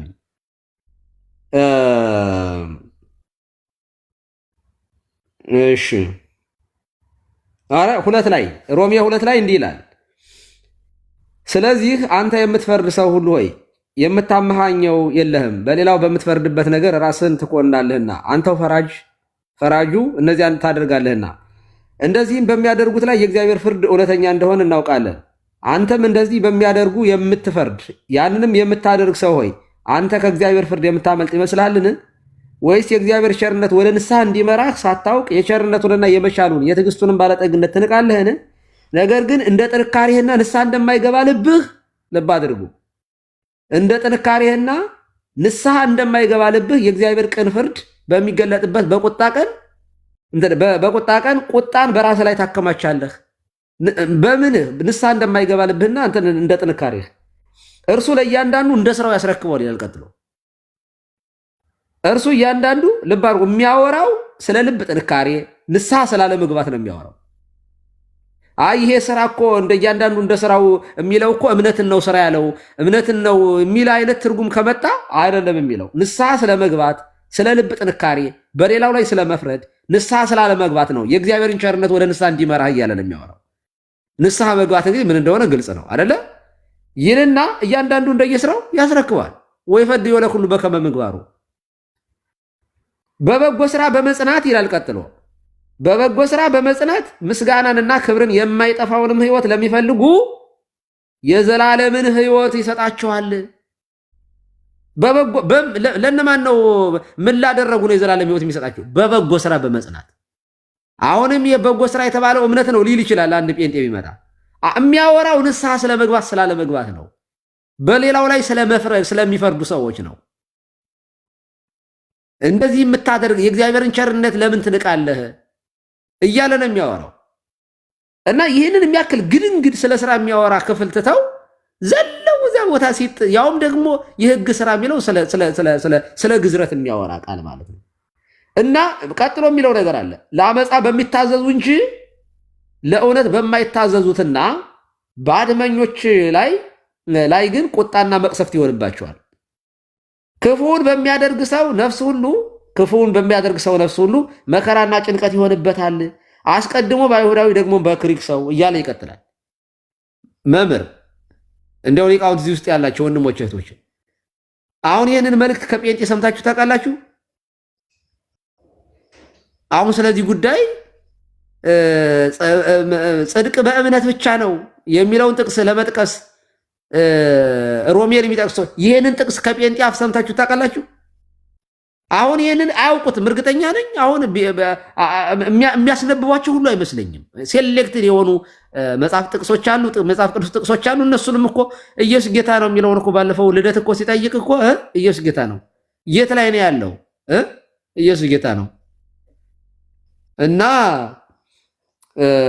የለም መጽሐፍ ቅዱስ በክትትል በስነ ስርዓት አይነበብም። እንደተባለው ሮሜ መልእክት በጣም ትልቅ መልእክት ነው። በጣም ትልቅ መልእክት ነው። በጣም አስደሳች መልእክት ነው። ብዙ ነገሮች የታተቱበት ነው። ምንም ጥያቄ የለው። በጣም የምንወደው ክፍል ነው። ከመጽሐፍ ቅዱስ የምንጠላው ባይኖርም ግን እኛም አሁን ጽድቅ በእምነት ብቻ ለሚለው ያዕቆብ ጋር ነው እኛም ሩጠን የምንሄደው። ኧረ እዚሁ ጳውሎስ እዚሁ ላይ ስለ ዘላለም ሕይወት ጉዳይ የሚያወራው ማለት ነው። ይህንን ስንል እኛ ደግሞ በስራ ብቻ እንጸድቃለን የሚል ደግሞ ፋላሲ ይሰራሉ። እና በስራ ይጸድቃለሁ እያልክ ነው። ሰው በእምነት እንዴት በስራ ሲጀመር ስለ እምነት ስለ ስራ የምናወራው እኛ ስለ ክርስቲያን ስራ ነው። ስላመነ ሰው ስራ ነው የምናወራው እንጂ ያላመነ ሰው፣ ያልተጠመቀ ሰው፣ ያልዳነ ሰው ስራ ቢሰርቅ ይጸድቃል ብለን አናምንም። እኛ እምነት መሰረት ነው። በእምነት መሰረት ላይ ሆኖ ስለሚሰራ ስራ ነው የምናወራ።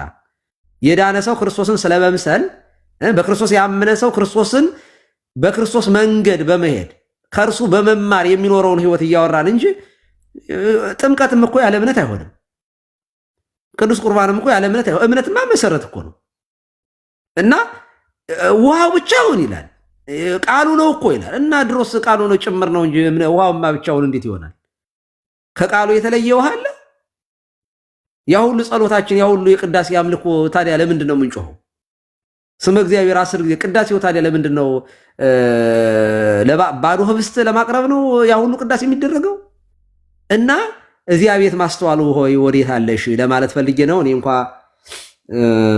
ብቻዬን ስሆን ነው ብዙ ማውራት የምፈልገው። ኤኒዌይስ ቀጥሉ እናጠቃልና። ማነው ክርስቶፎሮስ ቀጥል አንተና፣ ከዚያ አጠራ አድርገን እናጠቃላለን። እናመሰግናለን። እኔም ጋር በሽቷል።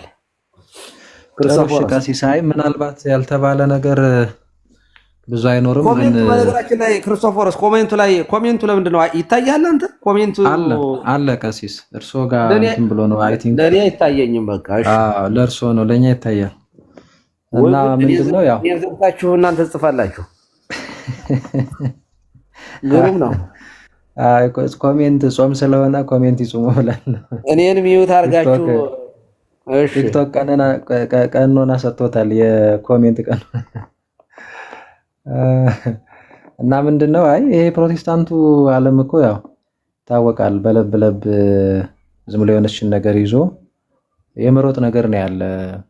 እውነት ለመናገር መጽሐፍ ቅዱስን ራሱ እኔ እጃቸው ላይ ራሱ አትሊስት 66ቱንም እጃቸው ላይ መያዛቸው በራሱ እኔ ይደንቀኛል አንዳንዴ ማለት ነው። ምክንያቱም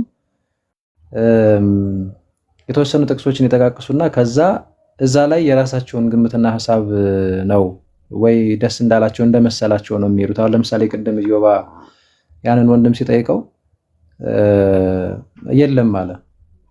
እንዴ ይሄማ ምን ጥርጥር አለው? ግን የለም ከመጽሐፍ ቅዱስ የለም፣ ግን ምን ጥርጥር አለው አለ።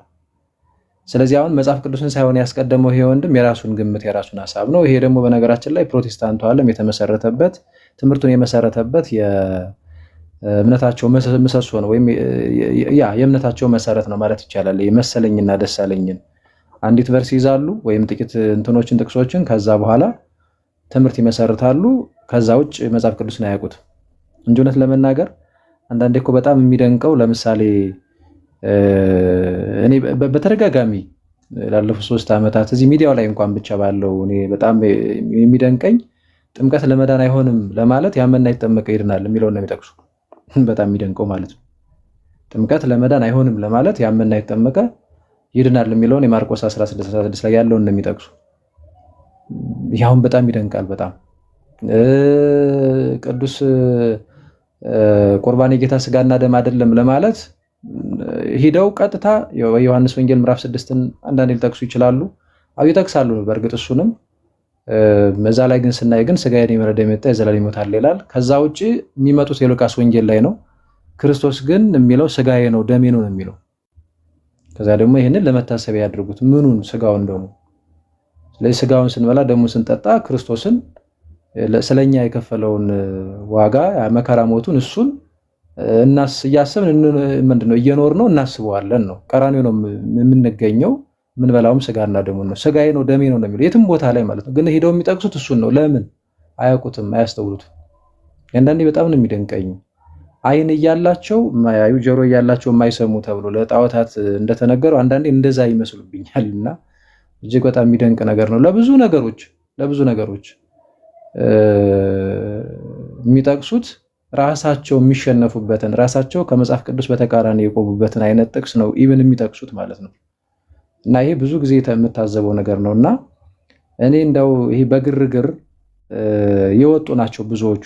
ለምሳሌ ሮሜ 8:34 አዎ ዛሬ ድረስ እኮ እንዴ አብ የሚያየኝ እኔን በኢየሱስ በኩል ነው፣ እኔ የፈለገውን ነገር ባደርግ ኢየሱስ ይጸልይልኛል፣ ይለምንልኛል። እንዲህ ነው ክርክሩ መሬት ላይ አሁንም ድረስ እንደዛ ናቸው ብዙዎቹ። አሁን ሚዲያው ላይ አይ ቲንክ እየገባቸው አረ ያኔ አንዴ ባደረገው የማዳን ስራ ነው እንጂ እንዴት አሁንም ይለምናል ይጸልያል ይባላል። እንደዛ ለማለት አይደለም፣ ኢቭን ፍቅሩን ለማሳየት ነው ብለው የኛ አባቶቻችን የተረጎሙትን ቤተክርስቲያን የምታምነውን አሁን ላይ ደግሞ የመቀበል ነገር አለ። ግን ማንሳት የፈለኩት ምንድነው በሮሜ 8:34 ብቻ እንኳን ስንት ምዕመን ጠፍቷል። እውነት ለመናገር ባልተገባ መንገድ ኢቭን ከኒያብ ይበልጣል የሚለውን ሳይቀር ይጠቅሱት ነበረ። ይሄው ከኒያብ ይበልጣል አልኩ። ስለዚህ እሱን ከታች ያድርጉትና የሳቦርዲኔሽን ይሰሩና ይሄው እሱ በቃ ከአበታች ነው፣ ከዛ ስለኛ መለመን መጸለይ ነው ስራው አድርገው ልክ ፍጡር አድርገው የመውሰድ ነገር ነበር ስብከታቸው።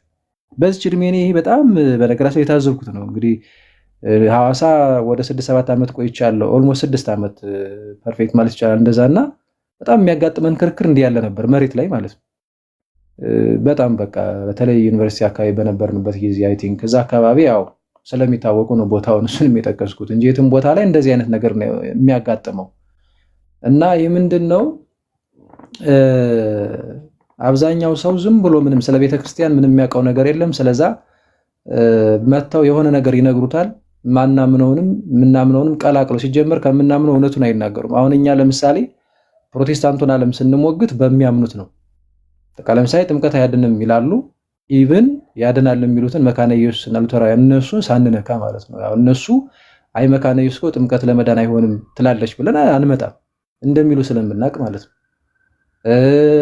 ጴንጤቆስጤዎችን ግን በፍጹም ወይም ደግሞ ምናልባት ብዙ ፐርሰንቱ ፕሮቴስታንት ጥምቀትን ለመዳን ብሎ እንደማይቀበል እሱን በደንብ ፊት ለፊት ነው ይዘን የምንመጣው።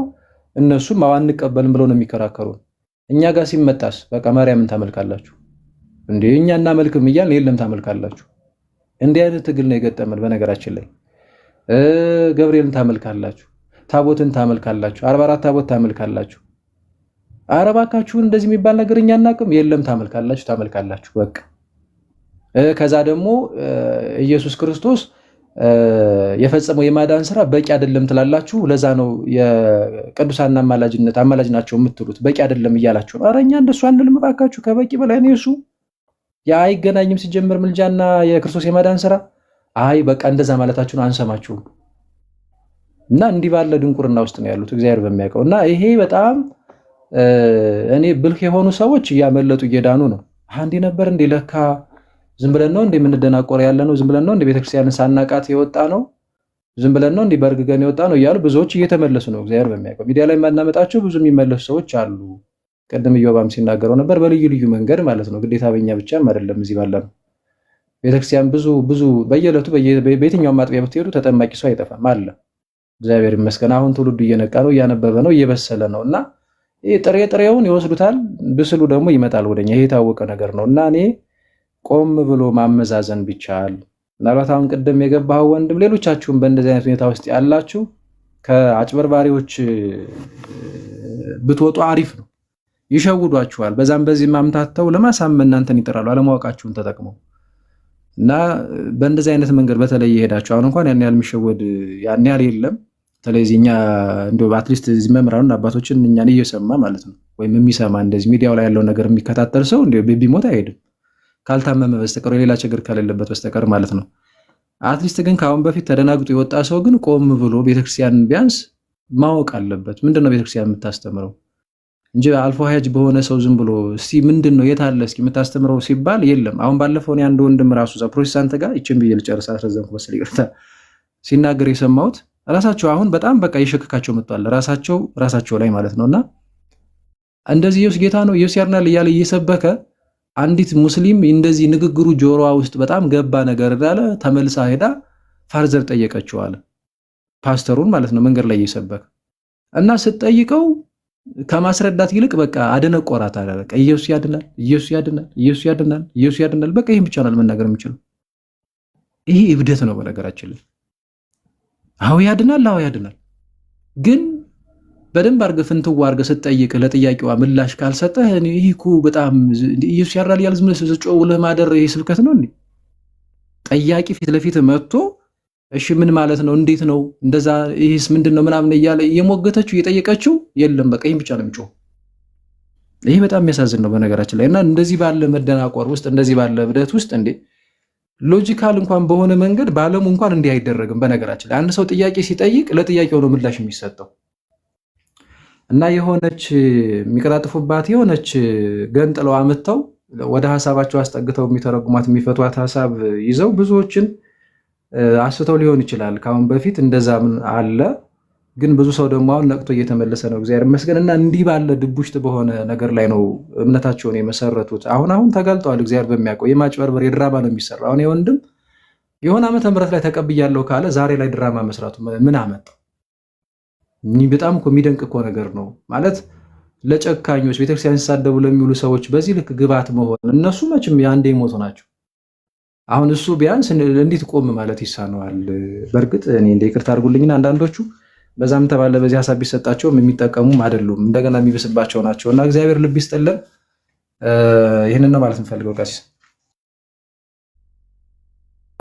ቃለ ሕይወት ያሰማልን ግሩም ነው እንደዚያ ነው እግዚአብሔር መቼም ልብ ይስጥልን ለወንድሞቻችን ለጠፉ በጎች እግዚአብሔር የሚመለሱበት ልብ ያድልልን መምህር በረከት እንትን ማን ነው መምህር ኤፍሬም በኋላ ያጠቃሉ መሰለኝ ቃለ ሕይወት ወይንም ብፁዕ አምላክ አጠር እያደረጋችሁ ማጠቃለያ ስጡና እንጨርሳለን ወይ ቃለ ሕይወት ወይ ብፁዕ አምላክ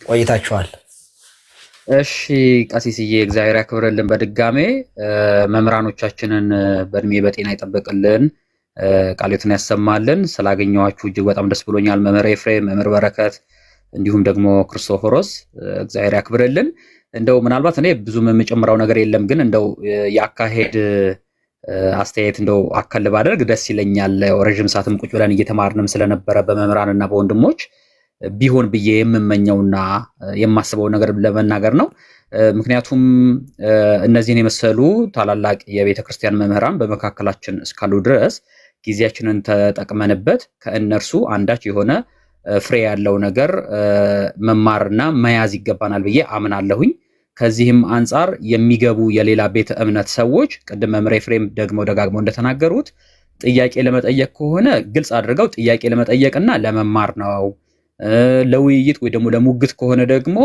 አይ እኔ ከዚህ አንፃር የቤተክርስቲያኒቱን አስተምህሮ መሞገት ስለምፈልግ ሰዓትና ደቂቃ ይሰጠኝ ከዛ በኋላ ከምፈልጉት ሰው ጋር መሟገት ፈልጋለሁ የሚለው ከሆነ በወቅቱ የተዘጋጀ ሰው ወይ ደግሞ ያለ አካል ከነሱ ጋር ሊያወራ ይገባል ብዬ አስባለሁ ቅድም ግን የነበረው ወንድማችን ምንም እንኳን የተደበቀ አጀንዳ ቢኖረውም ሲያደርገው የነበረው ይሄ ጉንጭ አልፋ ክርክር ነው በተለይ ከቀሲስ ጋም የነበረውን እንትን ምንም እንኳን ክነትን ባያከብርም ወይ ደግሞ ባያቀውም በውሉ ምንነቱን የክነትን ጉዳይ እንዲህ ያለ አይደለ ይሄ የመንደር ንግግርን እና የሰፈር ንግግሮችን ነበር ሲናገር የነበረው ከዛ ባልፎ ተርፎ ረጅም ሰዓት ጉንጭ አልፋ በሆነ ክርክር ነው ሲያጠፋብን የነበረው ያ ጊዜ በእውነት ያስቆጫል ምክንያቱም እዚህ ያሉ መምህራን በብዙ መልኩ ጥያቄዎቻችንን ሊመልሱልን ሊያስተምሩን ሊመክሩን ሊገስጹን የሚገባበት ሰዓት ነው እሱን ነው ያባከነብን ብዬ አምናለሁ በእርግጥ የመምህራኑ ሐሳብና የወንድሞች ሐሳብ ያንን ወንድማችንን ለማስተማርና ከጠፋበት ለመመለስ ነበረ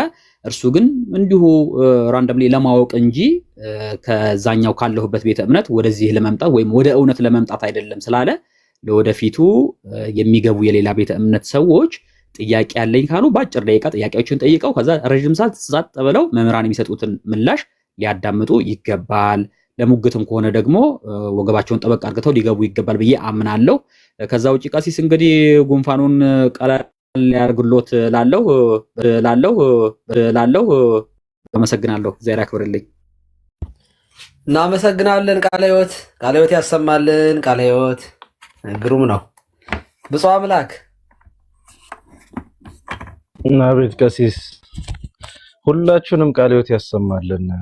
ክርስቶፎርስ፣ መምህር በረከት፣ መምህር ኤፍሬም ቃለ ሕይወት አንተንም አባታችን ክህነቶትን ይባርክልን። ሁላችሁንም ቃለ ሕይወት ያሰማልን። ሁሉንም በደንብ ሰምቻለሁና ትንሽ ቀሲስም ልሎትም ወደው አንድ ነገር አለ። እግዚአብሔር ረዳኝና እኔ ልጆ እግዚአብሔር ረድቶኝ ነው። እውነት ከምንም አይደለም፣ እግዚአብሔር ረድቶኝ ነውና ፕሮቴስታንቶችን የተረዳው ያወቅኳቸው ምን ብለው እንደሚናገሩ ብቻ አይደለም፣ ምን ብለው እንደሚያስቡ፣ ምን ብለው እንደሚያብራሩ፣ ምን ብለው እንደሚረዱ፣ እንዴት አድርገው እንደሚያጣምሙ፣ እንዴት አድርገው እንደሚያቃኑ በቤተ ክርስቲያን የሚነገሩትን እያንዳንዷን ቃላት ምን ብለው እንደሚሰሙ ጭምር ነው ማቀው። ለምሳሌ ቀሲስ ድንግል ማርያም ታማልዳለች ብለው ሲናገሩ ፕሮቴስታንቶች እቺን ቃል አይሰማትም። ጆሮአቸው የሚሰማው ኢየሱስ አያማልድም ብሎ ነው።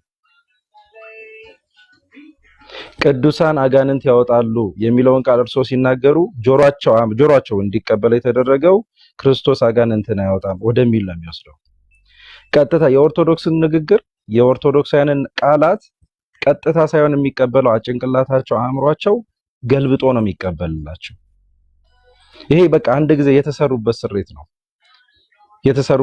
ነው። ምን አለ ይሄ ደህንነት መሰረታዊ የደህንነት ትምህርት ይባላል።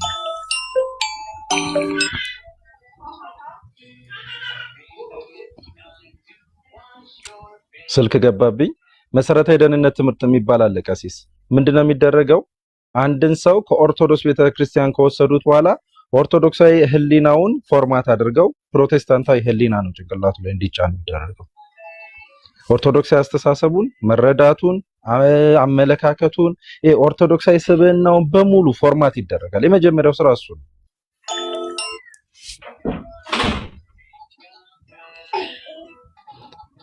ስልክ እየገባብኝ ነው ቀሲስ፣ በቃ ይቆየኝ። እኔ እሱን እቺን ነገር ለማሳየት ብዬ አስቤ ነው። የሆነ ስልክ እየገባ ተቸገርኩኝ። እድሜ ይስጥልኝ። ሁላችሁንም እግዚአብሔር ያክብርልኝ። የሁላችንም መጨረሻችንን ያሳምርልን። ቀሲስ እኔም ልጆን ሁሌም በጸሎቶት ያስቡኝ አባቴ። አሜን አሜን። አይዞ በርታ፣ እግዚአብሔር ካንተ ጋር ይሁን። እናመሰግናለን። አጥጥፋ ብፁዕ አምላክ ጠፍተህ ነበረ። ልጆችን እግዚአብሔር በጥበብ በማስተዋል በፈሪሃ እግዚአብሔር ያሳድግልህ። ወላዲ አይላፍ ብያለሁኝ። በጣም መታደል ነው በዚህ ዘመን ልጅ ወልዶ እንደዚህ ማሳደግ፣ ኃላፊነት መውሰድ ማለት ነው። ኃላፊነት የሚሰማው ትውልድ ማግኘት በጣም ቀላል አይደለም። እግዚአብሔር ይስጥል። እናመሰግናለን። መምህር ኤፍሬም ወደ እርስዎ ነኝ። እሺ፣ አይ ብዙ ሰፊ ነገር አልልም። ስናነሰው ስለዋልን እርስዎም እረፍት እንዲያደርጉ እሱ ነው የሚሆነው።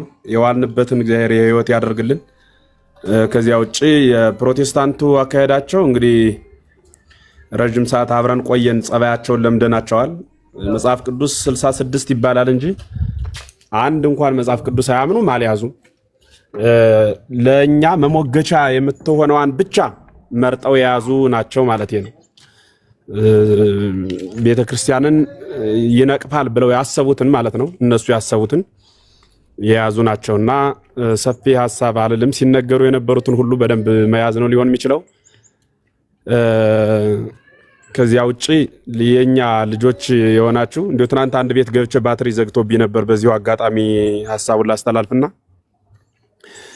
የማትችሉትን ሙግት ተከራከርን ብላችሁ ጥቅስ ማጣመም አይነት ነገሮች አሉ። ትናንት አንድ ወንድሜ የሐሳበ መላእክትን ሐሳበ አጋንንት ነው ብሎ ሲገልጽ ሰምቼ ትንሽ ውስጤን ቅር አለኝና የሚያውቁትን ነገር ብቻ መግለጽ ነው፣ የማያውቁትን ለመማር ራስን ማዘጋጀት ነው። ጴንጤን ለመሞገት ሲባል ብቻ ጥቅስን ማጣመም ሰማያዊ ክብርን ያስቀራል። እሱን እናድርግ። እናመሰግናለን ቀሲስ፣ ስለሰበሰቡንም ስለተማማርንም ስለሁሉም ነገር እግዚአብሔር ይመስገን። እናመሰግናለን።